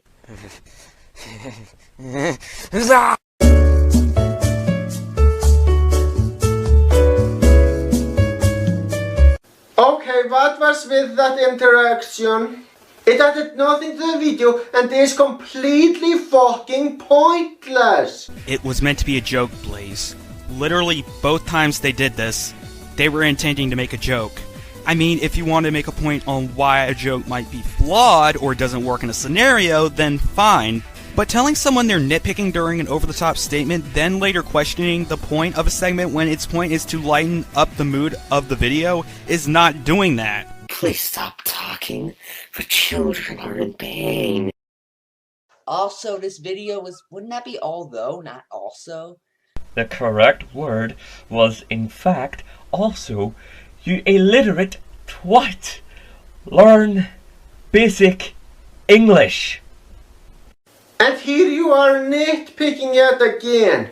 Now I'm gonna explain why nitpicking is such a big no-no in commentaries. The purpose of a commentary is to point out legitimate flaws with the video. The reason why pointing out someone's pronunciations or grammar is pointless nitpicking is because that's something that nobody fucking cares about. Someone's points is far more important than how they pronounce words or how their grammar is. I mean, seriously. Actually, grammar can be an important issue. Someone's grammar makes it easier to take them seriously or helps you decide if they're not worth your time. I mean, if the person is from a country where English may not be their first language, then yeah, people might be more lenient of that. But if the person is clearly from somewhere where English is a popular language and they make errors aplenty, then there's a problem. Now, granted, the example presented in the SOCCOM could be considered minor to what I'm implying, but what I'm trying to get at is that saying no one cares about someone's grammar is a huge generalization to something that could be a potential problem in any video. This video was planned back in January when he was still fresh in everybody's mind. That's not an excuse. At all. Like, if your video has really been in development for that long since January, and at this point the guy who you're commentating on closes account, then at that point you should probably just scrap it and call it a day. Yeah, scrap 2 whole months of hard work and laziness. 2 months that they will probably never get back. Good idea. I watched the video, and even though I can't tell that some effort was put into it, I'm sorry to say, but I really think you should have scrapped that video. Because that commentary wasn't good. My main problem with that commentary was the fact that it was very redundant science for the most part. You said the same shit others have already said about the guy. Blaze, that has absolutely nothing to do with either of their arguments. Ephraim was saying that the RTP comp should have been scrapped due to the extended period of time taken to make it. Then Sirius responded with, in short, that the comp should not be scrapped due to the people involved in it not being able to get the time they put into said comp back. You describing the quality of the commentary as a reason of why they should have ended the project doesn't refute his point. And it's something I don't understand. A lot of commentators do that. It's like, and I know that they deleted the video, or the account, or killed themselves. And 5 seconds, your video went really dark. That's just bad humaning. Do you know, Sirius, I think a better idea would be this video itself being scrapped until he does proper research, scripts, or do you know what, at the very least, have Carmel dancing playing in the background. And now you are resorting to a no-you argument. As if this commentary wasn't bad enough. You should only use a no-you argument if you can back it up with good points. And I'm sorry you didn't do it here. It seems to me like you only used that no-you argument to discredit the guy. And I'm sorry to say, but that is very poor on your part. Wait, discredit him? Really? Okay, let me clarify that within Kurame Fan's statement, he noted that Ephraim needed to do more research in his videos. May I also clarify that this was something that Kurame pointed out that Ephraim was guilty of twice within the video, which in essence backs up his claim. And finally, may I also note you completely skipped both parts where this happens. For those who do not know, this is another commentary group, just like a bunch of Pseudo-Intellectuals, just like the B-Team, and just like the Order of Dimwitted does whatever. And just like the... Here's one other.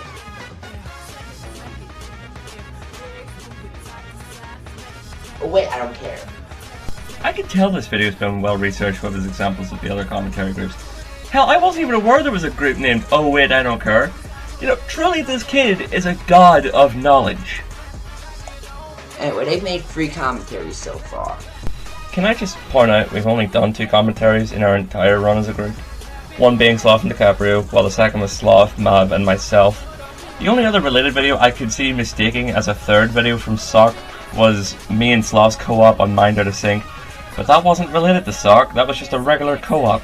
Don't get me wrong, I'm not accusing you of leaving these clips out on purpose, but Blaze, please try to pay more attention to what you're saying and make sure it doesn't go against what you may have cut out, because if someone else found this, they could have very well felt you were hiding evidence or being dishonest about your claim, since people do tend to react differently when they discover problems like this. I don't have anything else to say, so I'm ending it off here. I'll be honest, Blaze, this video wasn't as bad as your TP commentary, but I found your points in this commentary to be, if I could pick one word, problematic. Many of them just felt out of place or just felt conflicting, but in short, I do hope you take what I've had to say into consideration. So today I'm doing a video by a user that goes by the name of the Zekroms, I guess, and his video titled Let's Rant YouTube Comments, which is basically him complaining about some negative comments he received on his previous rant, which, by the way, my friend the Fiery Henry did a commentary on, so check that out. Anywho, let's get into the video. this brings me to my comment. If you don't like the video, don't comment. It's your choice whether you want to watch a video, and it's your choice if you want to comment. You don't have to do any of it. So why do people do it? To be complete and total assholes.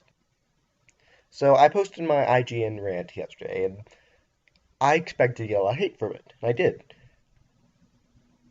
But the comments were so asinine. Like, this proves that people have no control over their actions. They don't think before doing anything. It's like, hey, this video is pretty bad. I'll just tap on my computer. Like, why? What compels you to do such idiotic things? People can be the stupidest things on earth. Especially when it comes to judgment. They don't think. And I'm one of them, I don't think. But seriously, if you don't like the content, don't look at it. Don't comment, don't watch it if you hate it. Okay, stop. First, it's our choice to watch a video. True, but let me throw something back. How are we going to know if we're not going to like it if we don't watch it? Second, nobody is being a jerk. They are giving criticism, because I looked at the comments, and on this guy's video, it's only Ryan and StarMaker doing just that, giving criticism. Third, how are the comments asinine when all they were telling you was that IGN is incredibly overdone and that you shouldn't say, if you don't like it, don't watch it because it's kind of cliche? Because those are legitimate complaints. Fourth, we're stupid for saying we don't like something of yours? Let me say something. That's life. Throughout life, you will be criticized for what you do and how you act. And that will not stop until you die. Heck, you may still get criticized after you're dead. Finally, don't like it, don't watch it is probably one of the most horrible one-liners possible because it just proves that you cannot take criticism. And looking at how you react to Rhino and Richard, it's almost dead obvious that you have problems with that. And if you're going to make YouTube videos, whether for fun or not, you should not have that attitude because it will turn people off from your content, especially if you do not have the will to improve. Then it will really turn people off from your content. Final thoughts, this video was pointless since it feels like he's just complaining that someone was negative about his video. Quick disclaimer, while I agree with Ryan and others who commentated on this video, this one shot in question had problems. So let's get started before my head explodes. You know what? No intro bit this time. I'm just coming out and saying it. I do not like Totally Spies, and anyone who does not know what quality television is. Ooh, started out this video good with a bunch of insults. That's sure to make me actually like you. That's sarcasm. Starting out your video by insulting people does not work. It only makes you come off like a jerk. You know, it's one thing to be, insulting people. But it's another thing to act like a condescending prick every time you open your mouth. You are no better than the person who originally made this review. Because you're talking sass when you don't need to. No, I can literally do the exact same thing. Watch. Ooh, smart-ass antics. That's sure to get me to like you. Also, we could probably tell that was sarcasm, no thanks to your dumb voice. I understand that you're transgender, but being transgender does not mean that it's okay to ignore your audience like this. Get a cheap voice modifier or something. It's not that hard to get. Actually, no, I wouldn't want that because your smart-ass tone would get worse. So saying something in a sarcastic tone makes MD no better than someone who pretty much said that people who like a show are dumb? I'm sorry, but how are they related? No, seriously, how? You don't explain jack. All you do is go on a baseless tangent on how she quote-unquote talks sass when she doesn't need to, which I fail to see because 1, you give no examples of this happening in either this commentary or her other commentaries, and 2, go into your argument with this, thing, I guess I can call it. Also, you talk as if her being sarcastic is going to make people automatically dislike her, even though several commentators use the sarcastic, smug, and sometimes jerky persona, in which people still like them. Take Dirtbike Redden and TOG Professor for example. Both use a great amount of hyperbole and sarcasm in their commentaries, and look at how much respect they have in the community. 3. You talk about her acting like a jerk in her videos when you yourself act angry and arrogant almost this whole video. Kind of gives me mixed messages. Finally, the whole voice changer thing just feels pointless because 1, multiple commentators have already talked about this, and 2, Wasn't this about her being smug or something? Because I sure don't know, because you changed subjects for no reason, just like in your one-shot on Ernie. So, final thoughts. Seeing his whole tangent on B-Team and overall attitude in this video, this just comes off as him talking about why he can't stand MD instead of giving actual criticism. So let me get something out of the way. I usually don't do one-shots on full-length commentaries or videos longer than a minute in general because I feel like the video would be nothing more than something along the lines of "This point in good video is bad. Get good, you potato Armaldo faggot."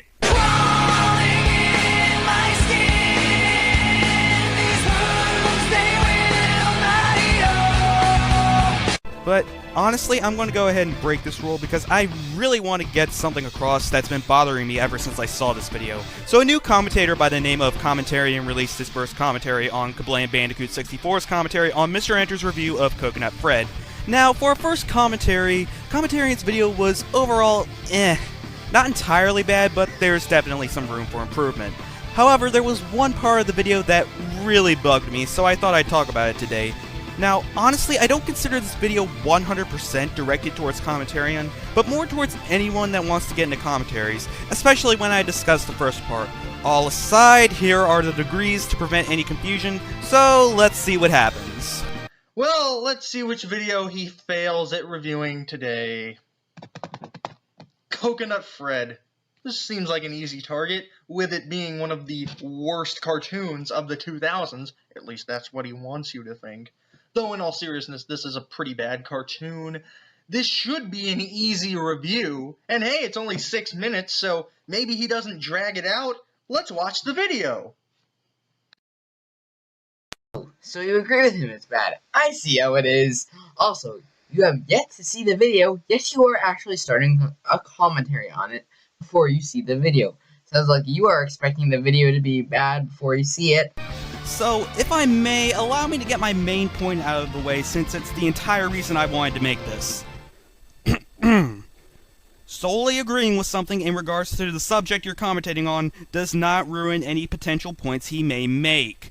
At least depending on how you do it, of course. Now, if he stopped in the middle of the commentary and said something along the lines of, "Oh yeah, Mr. Enter, I agree with you there," for no reason whatsoever, then yeah, maybe you could have had a point. But quickly noting that the show is bad while discussing what Mr. Enter is reviewing doesn't necessarily fall into that category. Also, if I may, agreeing in this sense could be used as a way to show that you're not biased against the person you're commentating on, or to show that you're not making a video to blindly defend what's being covered. Granted, this is Kablam we're talking about, but that doesn't change that this idea could be used correctly if the commentator knows how to do so. Also, while I'm still here, there's something that was pointed out regarding the second half of his point after I showed this video on Skype, so I thought I'd go ahead and note it. I've watched Kablam's intro multiple times, and nothing exactly implies that he didn't watch the video before commentating on it. If anything, his whole "let's watch the video" shtick looks more to be an intro or a way to transition into the commentary, especially seeing how his tone is more exaggerated than usual. Also, I want to note that this isn't an uncommon way to begin a commentary. Hell, I did something similar in my recent commentary as a way to introduce the video. So this point doesn't really have too much substance either way, sorry to say. So let's get on with Gligar 13. Now here's something I don't think you would have expected me to say. I actually agree with Gligar in this one. To an extent, of course, but he sort of has a point. And at the very end of this video, I want you to stick by so I can show you something, tell you something or another that has really been bugging me about the Pokemon fan base in general. Now, anyways, Gligar 13, everyone. You know, I sort of forget why I didn't want to do Gligar 13. I can't think of exactly why. Let's be honest here. Pokemon is the John Madden of RPGs. It's got tons and tons of games. The only thing setting Pokemon apart from the others is that Pokemon has a very dedicated fan base who think it's the best game ever and that there are no flaws whatsoever.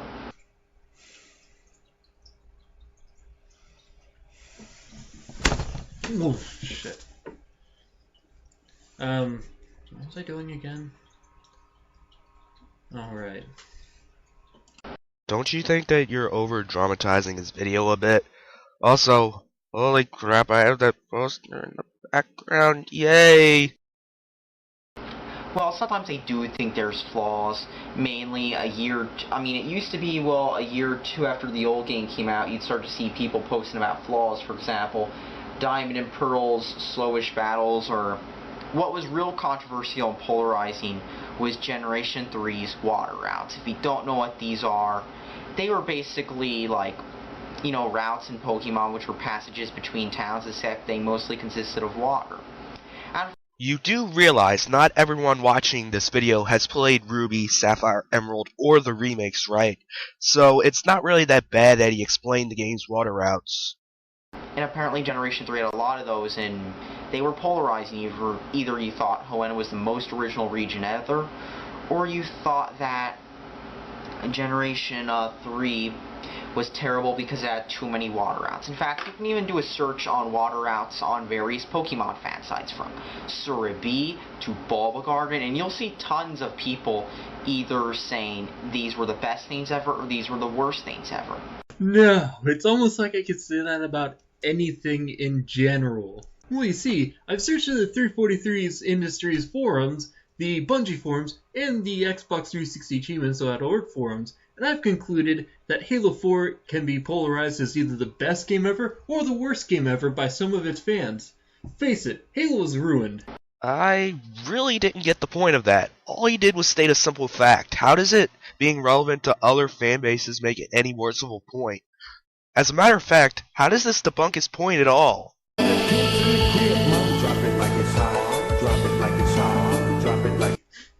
And yes, I do get the comparison to the arrow to the knee jokes. However, to my experience, there weren't too many water routes. In fact, the one particular one you had to go through, you didn't because they actually skipped through it. Which is really much more of a problem in general with the game as opposed to, say, too much water or too many TMs. It's an RPG, you just simply plan out what Pokemon you use for certain moves, and it's not even that hard to do that. I mean, with Pokemon like Swampert, you could easily give it Surf, Waterfall, Dive. You don't have to give them all of those, but either way, you can plan those out. But oh no, we can't have any planning here at IGN. That's too difficult for our brains to comprehend. No, let's just go through a straight, narrow line. Okay, a few things. 1. Please elaborate. What routes were skipped? You can't say something like that and expect everyone to automatically know what you're talking about. As I said, not everyone has played the game. Heck, I played the game and I'm confused on what you're saying, which is why you need to be more detailed with your points. 2, it was the reviewer's opinion about if they didn't like the water routes. I mean, I can agree 7.8 was a bit harsh, but they may have found that to be a bigger problem than what you mentioned. Each person has different perspectives, and whoever reviewed Omega Ruby and Alpha Sapphire may have not been very fond of the water routes. And finally, I don't remember planning a team or planning strategies being one of IGN's problems in the game, so why is that even being brought into the factor?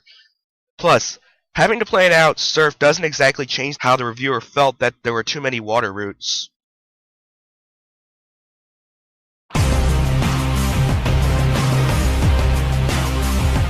It's gonna be a meme. I mean, well, that's the thing. They reply to criticism with memes. What, do you want everyone to go in the very specific... Well, you see, in this line right here, you said blankety blank. Well, that isn't true because of X and Y. No, but people don't need to jump on a bandwagon and beat a dead horse every moment possible when disagreeing with someone. They could easily just say they disagree and say why in a sentence or two. How intelligent. We live in a world with advanced computers, smartphones in our pocket, computers that can do tons of intellectual math operations and do stuff with science and store your documents. And yet we all use it on memes. Well, it's good to know I'm not the only one going off the rails here. Did you know that just because we have the technology doesn't mean that idiots will just go away? I know, it's like the most important discovery ever. Next to, did you know that there are assholes on the internet? What the hell happened? That's all I have to say. Thanks for watching. Subscribe for more. Hey, we made it to the end. Let's see what his big point is. So, anyways, let's get down to brass tacks. There is a reason why I agree with him, but it's more so to do with Nintendo in general and when it comes to social media. Who remembers a while back when Pokemon Bank had to shut down because it was overloaded?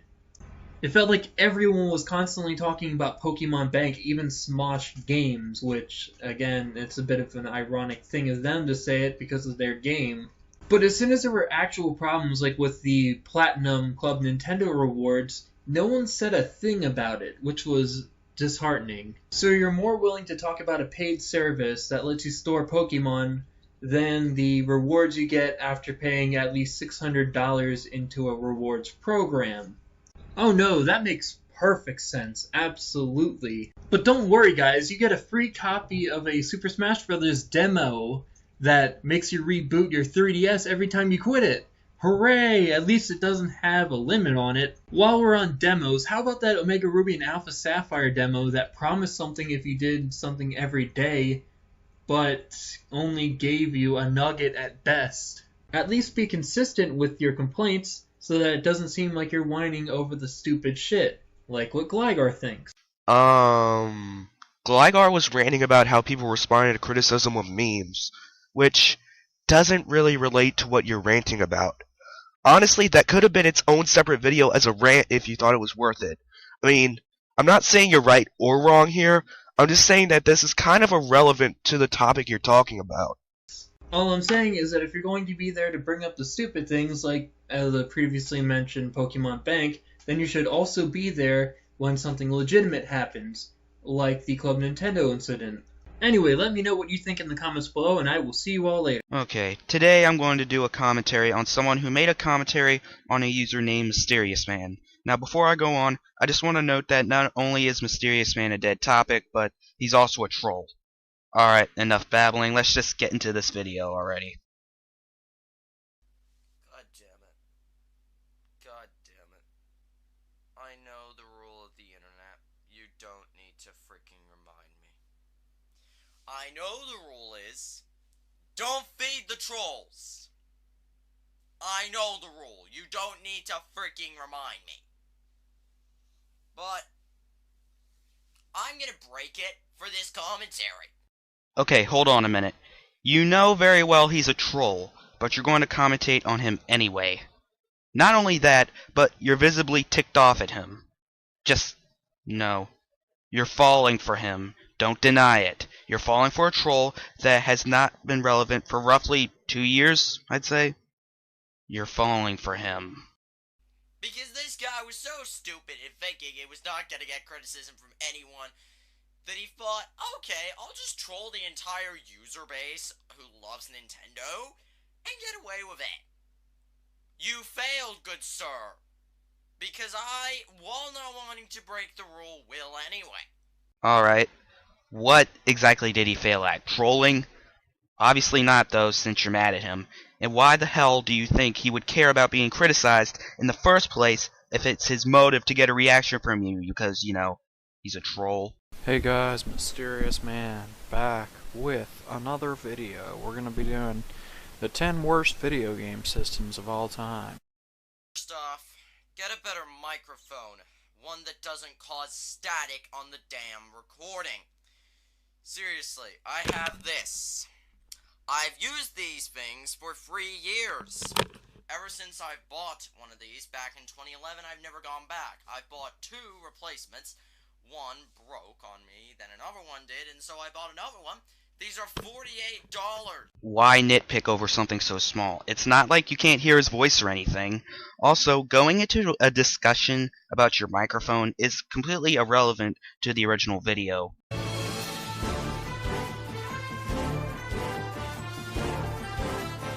Number 10 is the Game Boy. And this is where the fair and balanced thing goes out the window. Because all of these choices on this list are Nintendo consoles. Dead serious, guys. Because he's trying to troll the Nintendo fanbase, and he succeeded. There's no excuse. Just look at the friggin' thing. It's friggin' huge. Cell phones back in that day, like back in the freaking 80s and 90s, they were huge. They were like friggin' bricks. The Game Boy came out after those, okay? And it was bigger. You're fucking bullshitting me, right? You are fucking bullshitting me, right? Oh, you're not? You're actually for real? Wow, dude. Fucking wow. I'm amazed. I am truly amazed, man. You literally are going to call the Nintendo Game Boy the size of a brick when it can easily fit into anyone's fucking pocket. You fucking moron. Just because it can fit into your pocket doesn't mean it wasn't bulky. Granted, it wasn't the size of an actual brick, but it was still bulky nevertheless. I'm Caillou, I'm dirty like Caillou, I'm young as hell like Caillou, don't feel like... Not to mention the thing had no games whatsoever. Okay, I have the Game Boy list here, so let's just read out the list of games, right? Because frankly, there's quite a lot of them here, and quite a few good ones. I mean, Animaniacs, Asteroids and Missile Cabans, Balloon Kid... Okay, I'm just going to say that he literally lists an entire library of games, and it's not just once. He does this for every game system Mysterious Man mentions. It's completely pointless to the video and stretches it out to horrible proportions. For example, this list takes him over 2 boring minutes. Number 9 is the Game Boy. First there were... Dude, you are being redundant. Coming from the guy who felt the need to list every possible game he could when their game systems were shot down by a troll. Oh my god. Ugh. You know what? Why didn't you just say the Game Boy line? Why didn't you just say that? Why? Why couldn't you just say the Game Boy line? Just why? I'd love to know that because it makes no fucking logical sense at all. Well, the original video is called The 10 Worst Game Systems of All Time, so it makes perfect sense why he listed them in 2 different spots. That's retarded, okay? You only need one, and you don't even need that one because it's a piece of crap with no games, once again. I will not even attempt to indulge your argument. Then why did you even waste time to say anything? So, that's number 9, the Game Boy friggin' Advance. You showed the Game Boy Advance, the Game Boy Advance SP, and the Game Boy Micro. Seriously, dude. You should search up on Nintendo a bit more. What exactly are you mad about here? They're all Game Boy Advances in the Game Boy Advance line, so he's not really wrong for putting them all together. Number 8 is the frickin' DS. I didn't have the time to freaking go collect every single iteration of this system because there was about 27 of them. Really? Really? There was only 4.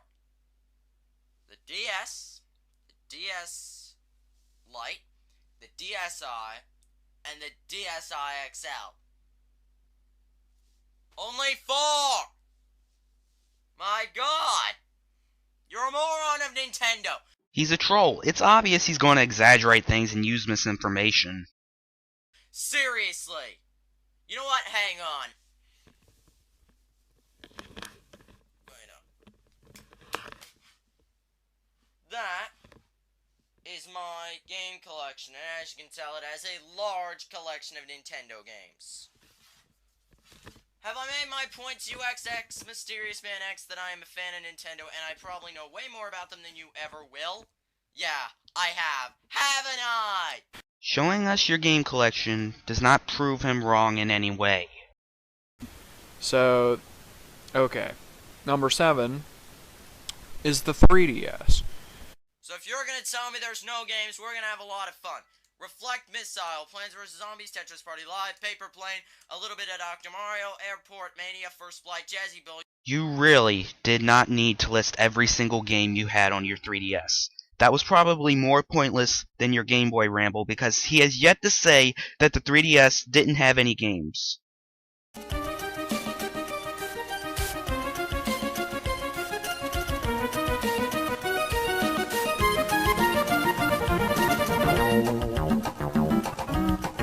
play frickin' GTA on the PS2. Oh boy. We have a Sony fanboy, don't we? And a bad game fanboy, considering what he did with a review on Dr. Jekyll and Mr. Hyde. Dude, I've played the PS2. I will never play GTA in my life because, frankly, I find that to be a really stupid game. I don't hate the game. I haven't played it. I'm just saying, in my opinion, based on what I've seen, it's a stupid game. You know looks can be deceiving, right? And plus, you just said you haven't played it. So how can you know for certain that it is a stupid game if you have shown no interest in it or even tried it? To be honest, it only shows that you're not open-minded to different things. And then play, like, Super Monkey Ball on the GameCube. If you try to tell me Super Monkey Ball is more realistic, I will come out of your monitor and punch you in the freaking balls, okay? You never, ever threaten your audience. You never do so. It doesn't really matter anyway, since he doesn't know who his audience is, and he can't go through a computer screen to attack them. Number 3 is the Nintendo 64. This is when Nintendo and Sony started competing. That's why I hate the Nintendo 64. You know, freaking Nintendo has nothing on Sony. So why'd they even make this system when... Okay, you know what? I'm gonna have fun insulting you again. So, because of the fact that I really want to just not refer to individual games, let's just go through the whole list of Nintendo 64 games, because trust me, this will be a fun little adventure for us to go on. Hint. No, it will not. It is a complete waste to list an entire library of games. Sony released the PS1, they should have just said, okay, we're done. You've won. You're clearly better than us. We suck at life. We're gonna stop making games now. Even though... Ugh, crap. My laptop finally croaked. No, not really. For some reason during the guy's video, whether it was an editing error or the video didn't render properly, he lost 2 minutes of footage and has nothing but a black screen. Don't worry, I'm skipping it. Number 2 is the Super Nintendo. It offends me, okay, that, okay, the US version is on the left. Freaking gray and purple. Cool, huh? No, exactly. And then the European version on the right is all colorful. I'm going to have a lot of fun picking you apart, considering I've already watched this and heard your insults of Americans. By the way, you know I said I owned an SNES? I fucking meant it. Oh, and by the way, I own games for this. Cool story, but that still doesn't disprove any of his points. Number 1, the worst video game system of all time is the NES. What the fuck?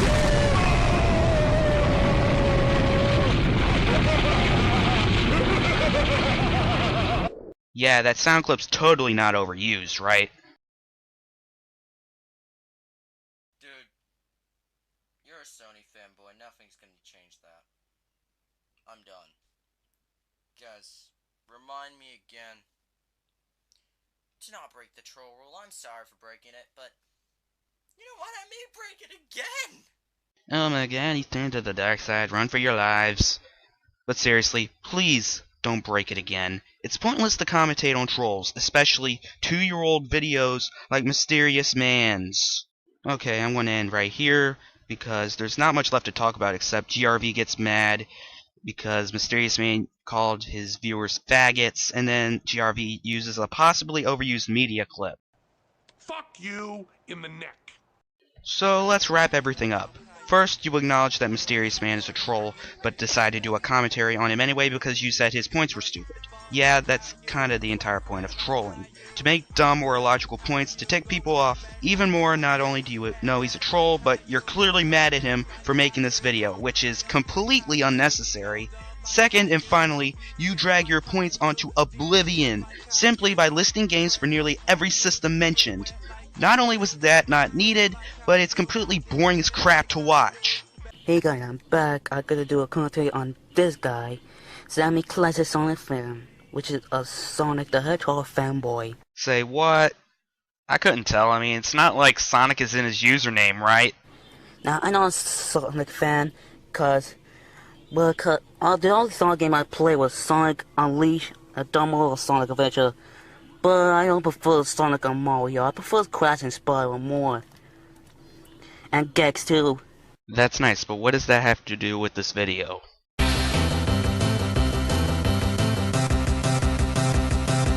So, when I do play it, I gotta remove the music he played because the music sounds awful. I mean, I gotta replace the music that sounds 100 times better than the Mario or Sonic music.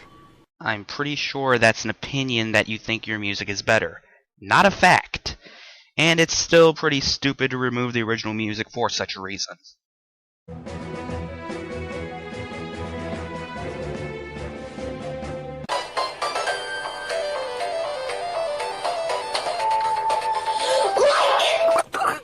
What the? He screamed more than Mario Plumber. You have already said that in a part I skipped. You don't need to repeat yourself if it's not beneficial to the video.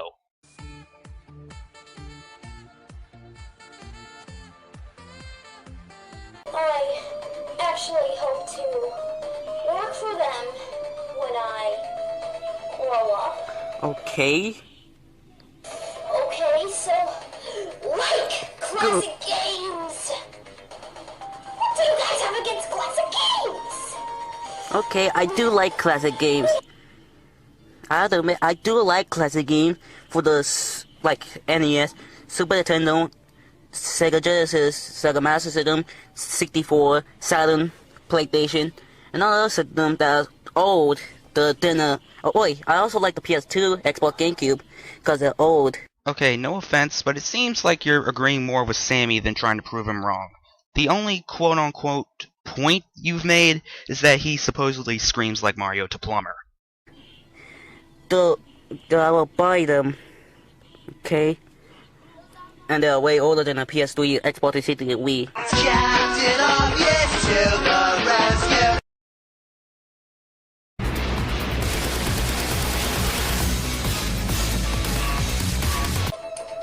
And, oh my dear fans, I must say... You have fans? Thank you. Thank you for what? For supporting me. Supporting you for what? If you would let him finish, maybe you'll find out why he's thanking people for supporting him. Invading my channel. Thank you. And... Thank you for what, by the way? And, oh my dear fans, I must say thank you. Thank you for supporting me when I have all these trolls invading my channel. If you had been listening instead of constantly questioning him, you would have heard him say this.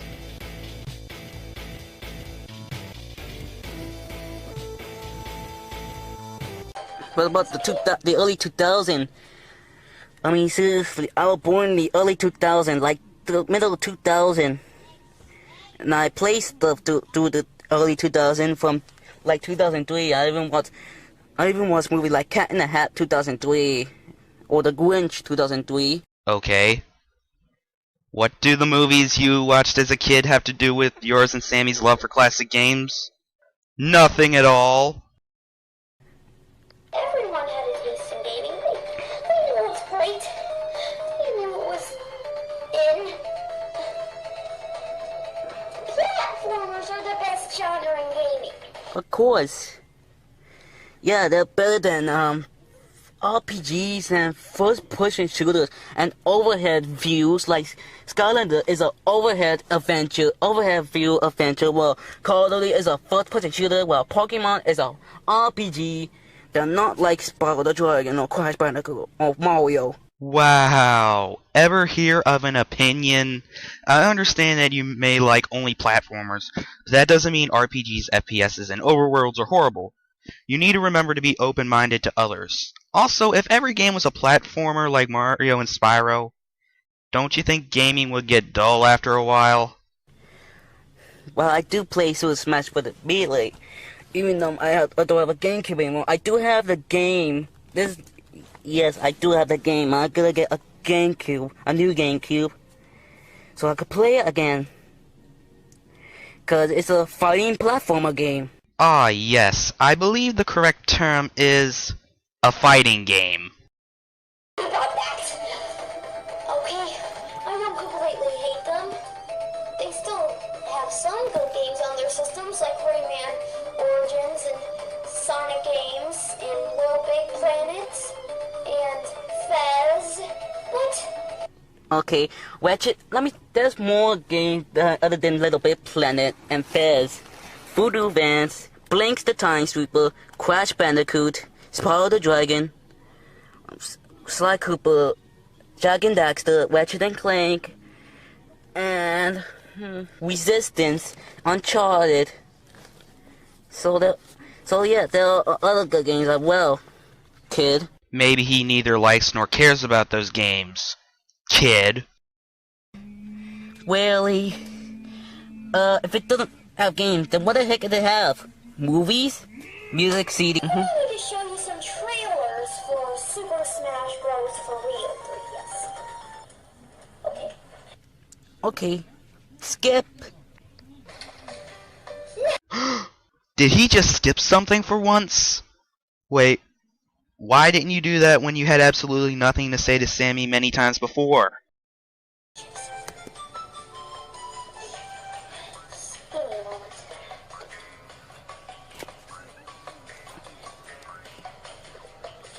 What the heck are you doing? Are you eating something that I can tell? What? That makes 0 sense. Wait. Were you trying to make an inappropriate joke? Because it really wasn't that great. And all these other GameCube Essentials, also Metroid Prime, which I was never too fond of because I bought that game when I was little, and of course I wasn't into Metroids then, but I may rebuy it just to see if I like it. Okay. Oh, and by the way, don't you know that Metroid is an FPS? Yeah, you hate the FPS. If he's played Metroid Prime, I'm pretty sure he would know it's an FPS. Like classic games. Okay, where are you? Well, I do see the picture of Mario, Peach, and Toad. But since there's no music at the end, I should want to put music, okay? Was that absolutely necessary? Just whatever. Future advice, if you really, absolutely have to put music in, at least cut it down so we can hear you. Calm down, I said. Oh my god. This guy had become the Hulk. Oh, I think it is a sword. What the heck is that? Is that Playboy? What? Seriously, you're not good at potty humor. Please stop it. So what do I think of this video? Well, all I can say is it's rage quit. Yes, all this kid it do is rage and scream way more louder than Mario the Plumber. Okay, guys.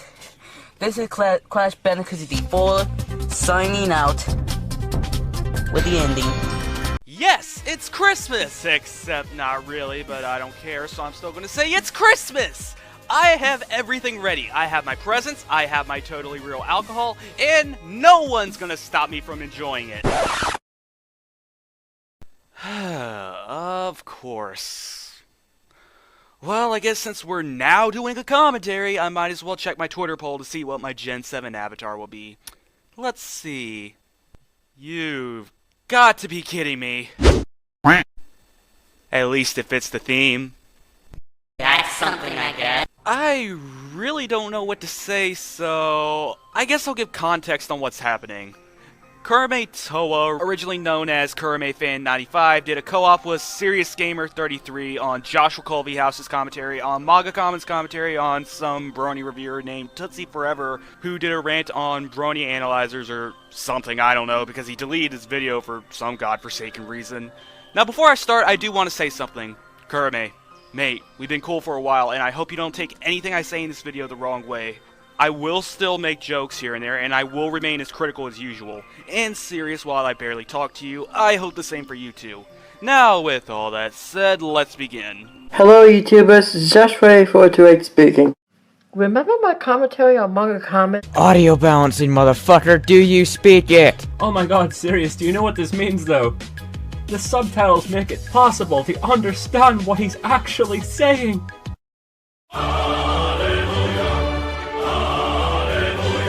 Yeah, I'm not arguing about his audio balancing, because that is a legit flaw. What I am questioning, though, is how Kurame goes on about his subtitles, making it easier to understand him. I mean, even with the jarring audio balancing, he isn't exactly inaudible. In fact, it's still rather easy to hear him, unless you're talking about his voice being hard to understand, in which this still doesn't work, since the original point was about the audio balancing, not his voice in of itself. You know, the one with the terrible aspect ratio? Link is in the description. You got that? Okay, I'm going to be revising it. Okay, there are some things wrong with this video that I kind of still hold by. Don't worry, I got some help with the script. Credit is in the description. Now with that out of the way, grab some popcorn and some orange juice, because we're getting 20% cooler. I'm gonna 20% kick your fucking ass you do that again. No, you silly. The overlords will destroy us if you continue such foolish antics.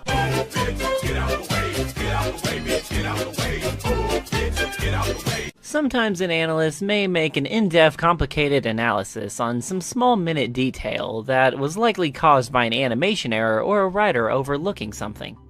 For those of you that don't know what brony analysts are, they are people who critique the show My Little Pony, Friendship is Magic, and come up with their own theories. Just as a nugget of information, if you don't know what a brony analyst is, I'll give you a little hint. It's in the fucking title. What exactly? I get you want to skip him explaining what brony analyzers are, and I know you want to be witty and hip while doing so, but that doesn't excuse half explaining what you're even going on about. Hey, serious? I'm aiming to go to a horse riding event soon. What exactly is horse riding? This letter also said you had a cooler of bleach. Where's that? Wait, what? So we go from being witty about brony analyzers to Kurame going on about a horse riding event to Sirius not having a cooler of bleach with his letter? Seriously, what's even going on? I get the bleach thing is supposed to be in reference to what happened in the intro, but the horse riding thing doesn't add up to anything. The closest thing I can get is lol ponies, and I understand it's a joke, but compared to everything else here, it's so in one ear and out the other, along with it not really serving any additional purpose to the skit, that I'm honestly questioning what its point is. This cool little faux juice is such a surprise from Kurame. I wonder what flavor the juice is. God damn it, Kurame. My sentiments exactly. No, really. To top all of it, we have a cameo who is barely audible because the music's drowning him out more than that cooler of bleach. Like, what happened here? The background music you use throughout your commentary doesn't do this, so why did this slip through? Finally, I would do anything for Bull, but I will not. No. Snowman came to life, that would be creepy. Creepy! If Santa Claus snuck in my house, that would be creepy. Creepy! I'm sorry, was there a point to this skit of yours, or do you just enjoy adding nothing of substance to your videos?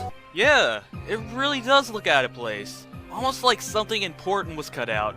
So I went ahead and watched Joshua's original video, and indeed, something was cut out. A couple seconds of the original degrees. I didn't touch on this previously because I wanted to focus on the flaws with their skit, but allow me to go over this issue now. Not only was the brony analysis bit really short, but they also skipped bits that are important to this interjection and a future interjection. I'm going ahead and showing what exactly was skipped because for some reason they decided to continue making points regarding what they didn't show. For those of you that don't know what brony analysts are, they are people who critique the show My Little Pony Friendship is Magic and come up with their own theories, usually trying to connect and make sense of unrelated details of the show into one canon, such as, why does Princess Celestia and Princess Luna have wavy hair, or something more along the lines of, is Rainbow Dash straight or gay? The world may never know unless I analyze every inch of her. That's creepy. No. Snowman came to life. That would be creepy. Now that we have this in our minds, allow me to continue my point. It was a joke in response to Manga's media clip. Sure, it wasn't funny, but at least I could see what he was going for. That's one healthy straw man you got there, boy. Well, I have seen a couple videos talk about Rainbow Dash being a lesbian. I have never seen one about how Luna and Celestia's main. Like I said, you're just making a straw man about analysts. Now, if you had actual examples of people doing this, then it wouldn't come off as you doing so. But you blur out every analyst you show. Why? Are you afraid we'll copyright slam your video? What are we, Hasbro? No! Or maybe he's exaggerating the points. Imagine he said it was K in the comments. And while I don't have some proof that it's true, you should also proof that he isn't. So you don't bother showing proof of your statement, yet you demand evidence from manga. Alright, Josh, Chadwick, Rainbow, whatever name you go by these days. Also, I don't see how you reached the conclusion that Tootsie here was kidding in response to manga saying he was strawmanning analysis and wasn't giving examples of any of them actually doing the stuff he said they were, so shush. As for showing proof, if he was being serious, you would have a point. Why the hell is the text getting smaller?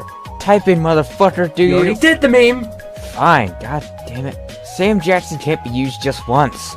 Good lord, this was poorly executed. I'm not even saying the point was bad, but this could have been delivered better. For example, instead of waiting an entire interjection later, you could have had Sirius say this immediately after Kurume's statement, while showing screenshots of the constantly shrinking text so your audience doesn't miss your point. Or if the text shown right before Sirius's interjection was also meant to show this, then you could keep the interjection where it originally was, but use the screenshots anyway and add the additional one shown. Both of these back you up, and it would give people a reason to care about your point. But from that creepy tone he made, chances are he could be kidding. I don't call zooming in and whispering creepy. I call that editing. For the love of all that is holy, that doesn't debunk his point, do you even? His point was that the brony analyst zooming in and whispering was meant to be exaggeratingly creepy in order to make a joke. Sure, it doesn't debunk manga, as he was talking about something completely different, but you going, oh, well, it's just editing, lol, doesn't debunk what Joshua said either. Oh, and remember when I said cutting out that certain point of the video would be important later? Well, we finally hit that train station. Regardless of if your point is valid or not, why are you trying to argue for something that you cut out?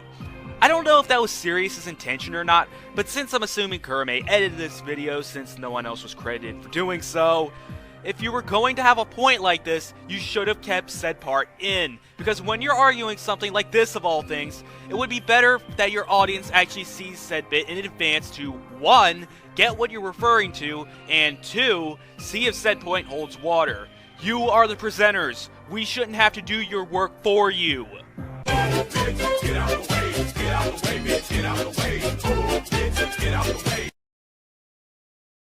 One could argue that the show staff does actually care, since— Holy shit, that audio spike in manga! My ears are screaming for lawsuits here! And, Joshua, don't think you're slithering away from this either. You could have done something about this while you were making your video, or you could have at least pointed this out. Kurume, did you drink one too many of these? Because I don't hear any indication of a drastic audio spike.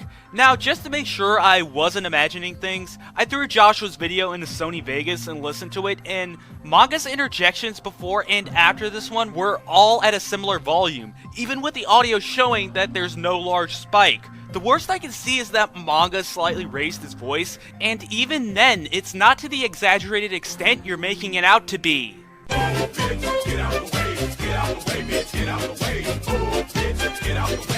But now, there are some analyzers that go over something really stupid. Like, why are the city names in Equestria similar to real-life city names? The obvious answer is, oh, I don't know, puns?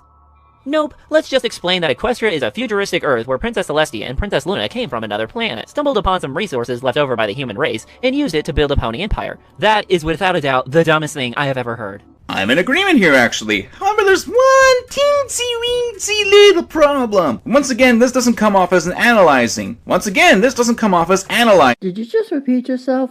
Either get a better editor or tell your editor to get better editing software. Alright. First of all, stop cutting him off before he can finish his sentence. It's actually even worse this time, since you actually cut him off in the middle of his point. Second, the guy who repeats himself is offended that manga is repeating himself. Also, that shit had nothing to do with editing software or an editor. Maybe if you had told him to do retakes, I could have maybe let that point go, but nope. You screwed up again, Joshua. Yeah, you're not wrong in the sense that it was a recording error, and maybe you could call this petty of me to note, but honestly, you could have noted that manga should have just cut out the original recording of the line and it would have been perfectly fine. There really isn't a need to do a retake over something that simple.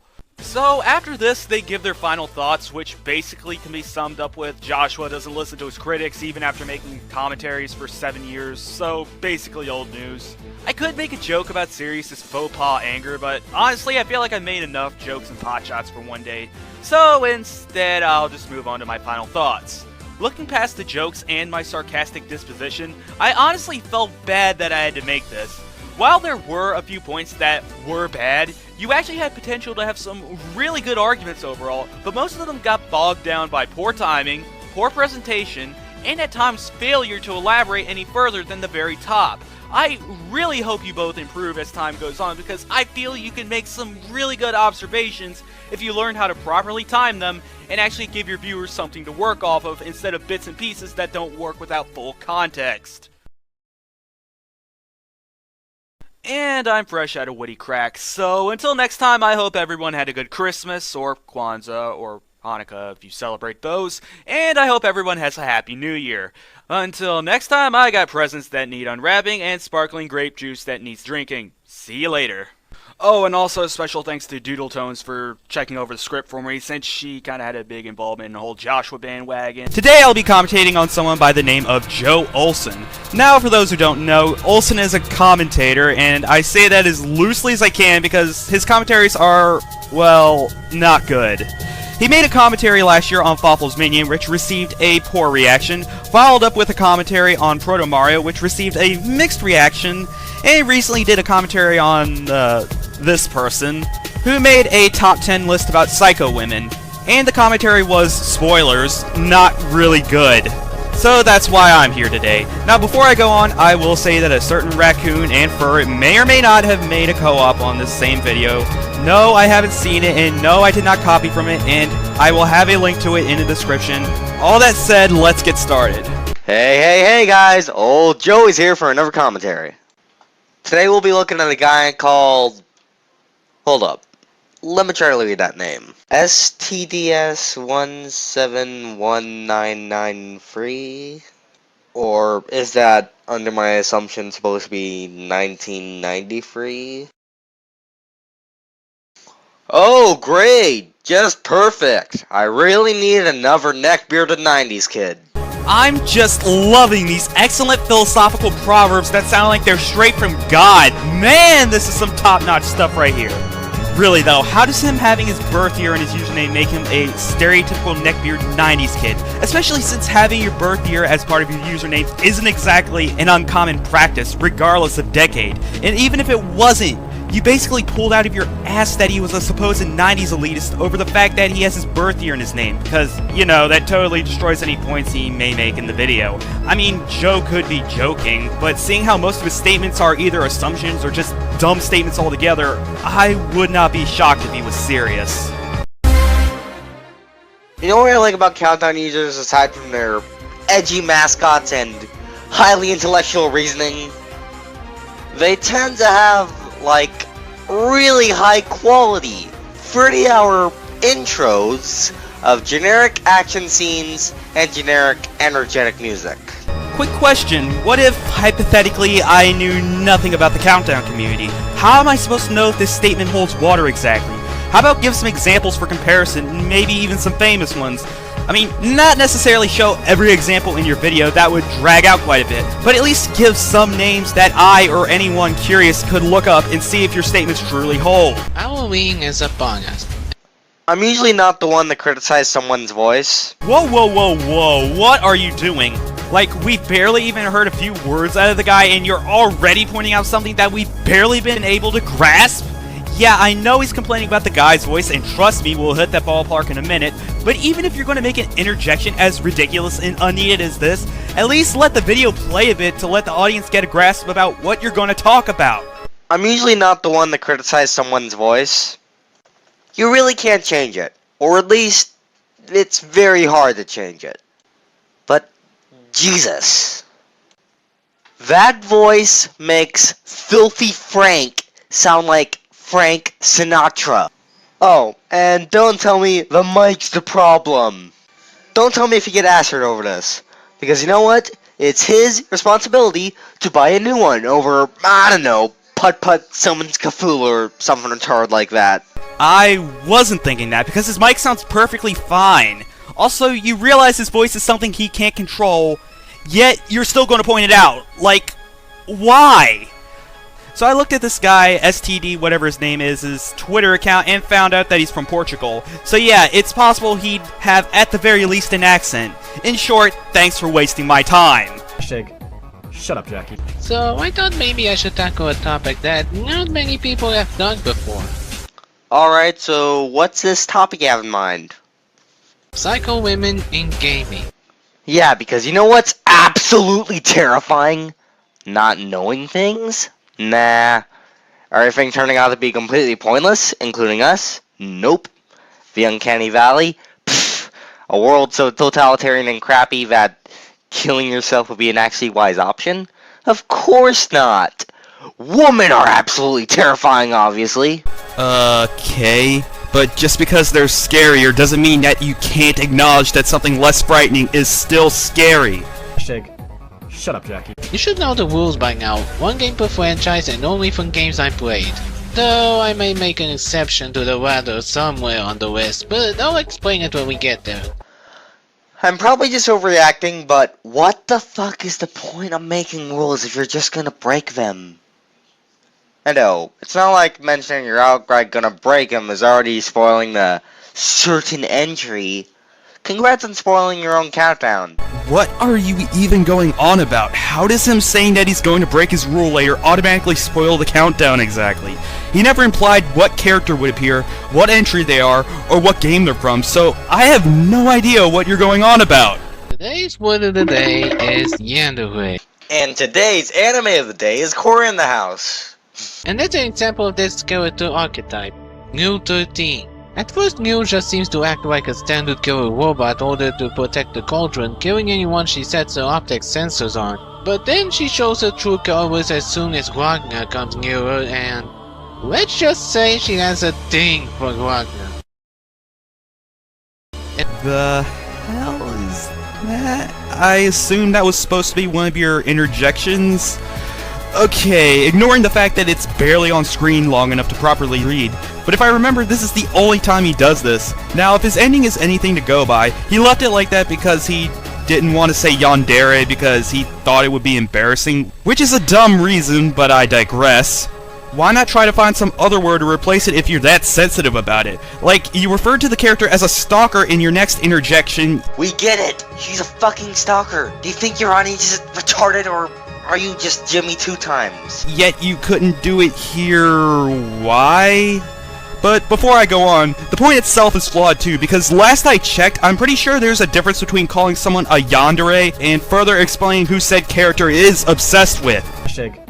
Shut up, Jackie. Haven't you ladies learned anything from the last guy who made a wish?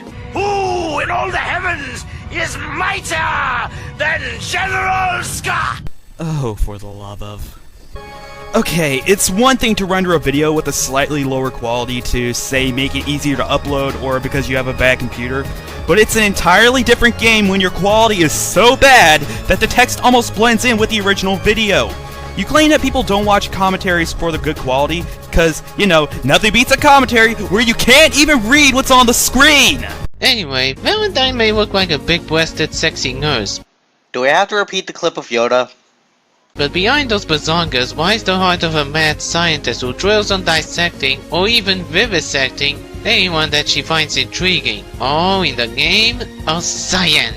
I'm not kidding. If she finds someone with a unique biological characteristic, like, say, Misfortune's ability to dismember herself at will, she will stop at nothing until her experiment is cut open and its secret is revealed. But despite her twisted love for experimentation and new lack of ethics and morality, also she can do this.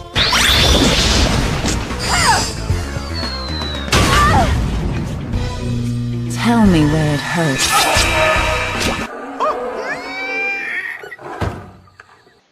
I know I'm a hypocrite here, but can you stop using, like, unfunny clips that drag on for way too long?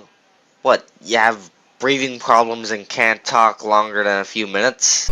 So you pretty much acknowledge this is a problem you have, only to get on him for it? Like, if you know this is a problem, why do you keep doing it? And about the length, the clip was only a couple of seconds long, much shorter than his clip with your illegible text scrawled over it. Aw, she looks so cute! Oh dear. Well, if you insist. And that'll be twice as loud and long. Yeah, Lutia is a special case on this list. Ooh, we have a special snowflake! When you first meet her, she's a very sweet and gentle girl, albeit a bit erratic most of the time. You'd never expect her to be dangerous in any way. Then she reveals her goddess form, Irisart, and throws her sweet and adorable side out the window and represented with a truly sadistic dominatrix in her place. Saying that Irisart was punishing those who getting away is a huge understatement. He's waving them funny sex joke XD. Despite that, after the reveal of her goddess form, Lutia has still shown a certain degree of sadism, though not to the extent of Irisart. As shown when one of her SB skills has her using her handmade plushies like voodoo doll. My friends need to be punished. What was the point of that clip? To further his point? He literally just finished talking about how she uses her plushie like a voodoo doll, showing this further by showing said clip of her stepping on the plushie and claiming her friend needs to be punished. It's pretty obvious if you sit down and think about it. Shut up, Jackie. Crazy women are usually some of the best and most well-loved characters in media, but sometimes there are those women who do their job a bit too well that they are instantly hated by almost everyone. And this is one of them. One scene is quite the interesting one, seeing as every time I see her in a countdown of sorts, it's usually on the topic of hated characters in gaming. But honestly, I love what scene. Yeah, bet you just love her. But that isn't to say that I don't understand where the hate is coming from, because I really do. I mean, she's a mega bitch to everyone she talks to, even her fellow members of Organization 13. Throughout Chain of Memories, she alongside Marusha plotted to betray Xemnas to take over the organization for... reason.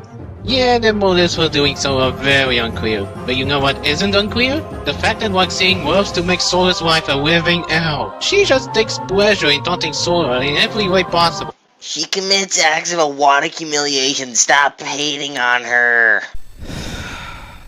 Nowhere in his statement did he tell people to stop hating her. In fact, he outright says he gets where the hate comes from. So what are you getting at exactly? From kicking him into the other side of the room to mocking him for not remembering Amine's name. Yeah, she doesn't hold any punches whatsoever. Also, a laugh in the Japanese version is cute yet creepy at the same time. Yeah, because someone's laughter totally excuses their dickish actions. He never said that. Stop putting words in his mouth for God's sake. Shut up, Jackie. Remember when I talked about yandere's earlier? Well, here's another one. You're already dead. You deserved worse. Move over, New 13. This is one yandere with a lot more character than just simply being an yandere. Enter the Grim Stalker Tarja. Wait, does this mean she has stalked the Grim Reaper once? Ha ha ha. Funny joke. So, let me get this straight. You skipped to this segment only to briefly make another stab at his humor, therefore adding nothing new of substance. Ugh, Christ, this commentary. Like, I think it's been beaten at this point. You don't like his jokes, regardless of them being sex jokes or not. Why continue to waste our time beating this in? Shut up, Jackie. And I don't really got much else to say. However, as for my overall thoughts in this video, I got a lot to say. First of all, remember Dylan Guptill's top 10 hottest Sonic characters? Basically, this video is that video but with a coat of Halloween paint. But thankfully none of the characters, to my knowledge, are underaged or animals. This video is not a Halloween video. This is not top 10 psycho women. More so, this is top 10 women I frequently masturbate to in video games. He gave out the characters in a list and gave out the reasonings for the characters. Regardless of the sex jokes, yeah, this list is still top 10 psycho women. Honestly, I think you're taking the jokes he made way too close to heart. You know what, I'm ending it here because he continues to go on about the sex jokes and how people are too open about sex, and I really don't feel like hearing that. So, final thoughts? Yeah, this was pretty bad. Most of the time he either missed the point, made a pointless crack that dragged out the commentary, or repeated the same crap about the Countdown Maker's jokes. Like, maybe there were 1 or 2 decent points, but they were far outweighed by the bad. I'd really recommend shaping up your commentaries, because if you keep making videos like this, I feel like you'll quickly become a bandwagon. No ifs or buts about it. Hello fans and subscribers and new people out there. Welcome to YouTube Trolls. Well, so, we're going to do YouTube Trolls. This has been requested by Campbell Wisecup and Spartan Meanfee something. I forgot his other numbers, but who's our YouTube Troll? J-Tech TV, or Tech TV, I don't know. Oh boy. Who we got here? A Sony gay station fag, yep. Whoa, 30 seconds in the video and he's already being offensive. Oh, how much did he spend on those 4 PlayStation consoles? Oh yeah, $1,000? Aw, I'm so sorry, because the PS4 is too expensive for him. He should have bought the Wii U. He should have done more research on Nintendo. Yeah, he should have bought the Wii U because it's less expensive and because I said so. So shut your mouth. So one thing, he is a Sony fan. Because look, there's the gay station logo. So yes, he likes to insult Nintendo fans saying, Nintendo's dying and too many kiddie games. Because when you say Nintendo is for kiddies, you're just a horrible being. But when you call PlayStation a bunch of homophobic slurs, then you know that's fine. Kiddie games? Metroid's not a kiddie game. Star Fox is not a kiddie game. Or Zelda. Those are not kiddie games. Alright, you're probably right with Metroid, but Star Fox and Zelda are practically targeted towards children. No. He needs to play them. And how can you say he hasn't played them? Oh, and for the note, he's a troll. Okay, so what else I want to talk about this? Oh, can he stop saying Wii U doesn't have games? Wii U does have games. Hello. If you don't believe me, J-Tech TV, go on Google or Yahoo or whatever you use. Type on Wii U games. There's a whole library of Wii U's. Look. Yeah, you're stating the obvious to a troll, which in the end is pretty worthless.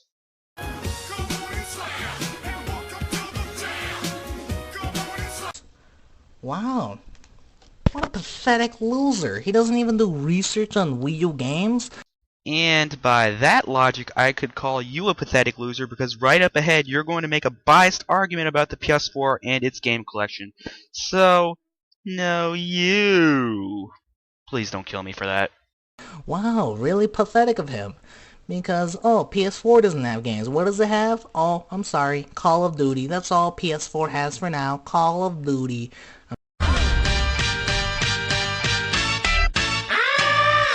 The magic stick. I know if I can hit once, I can hit twice. I hit the baddest chicks. Sure they don't.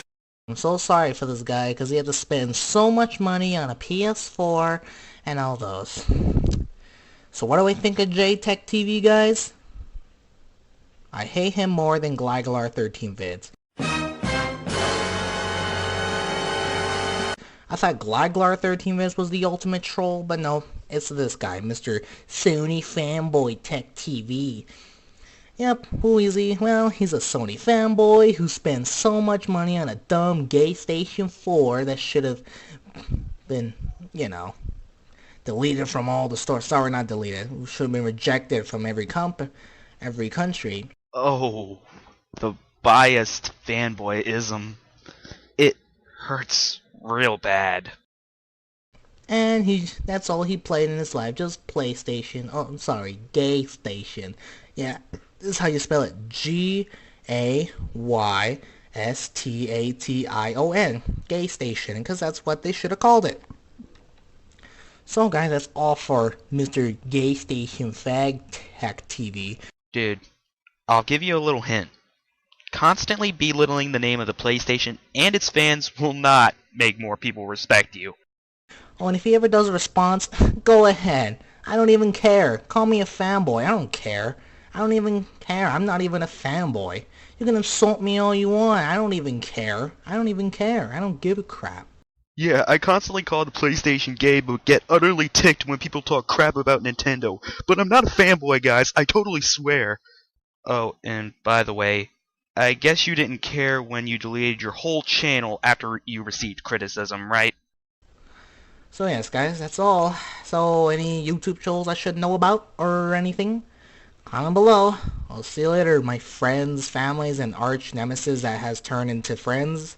Like Cameron Meansby, he has turned nicer. Okay, well I accept his apologies, but see you later.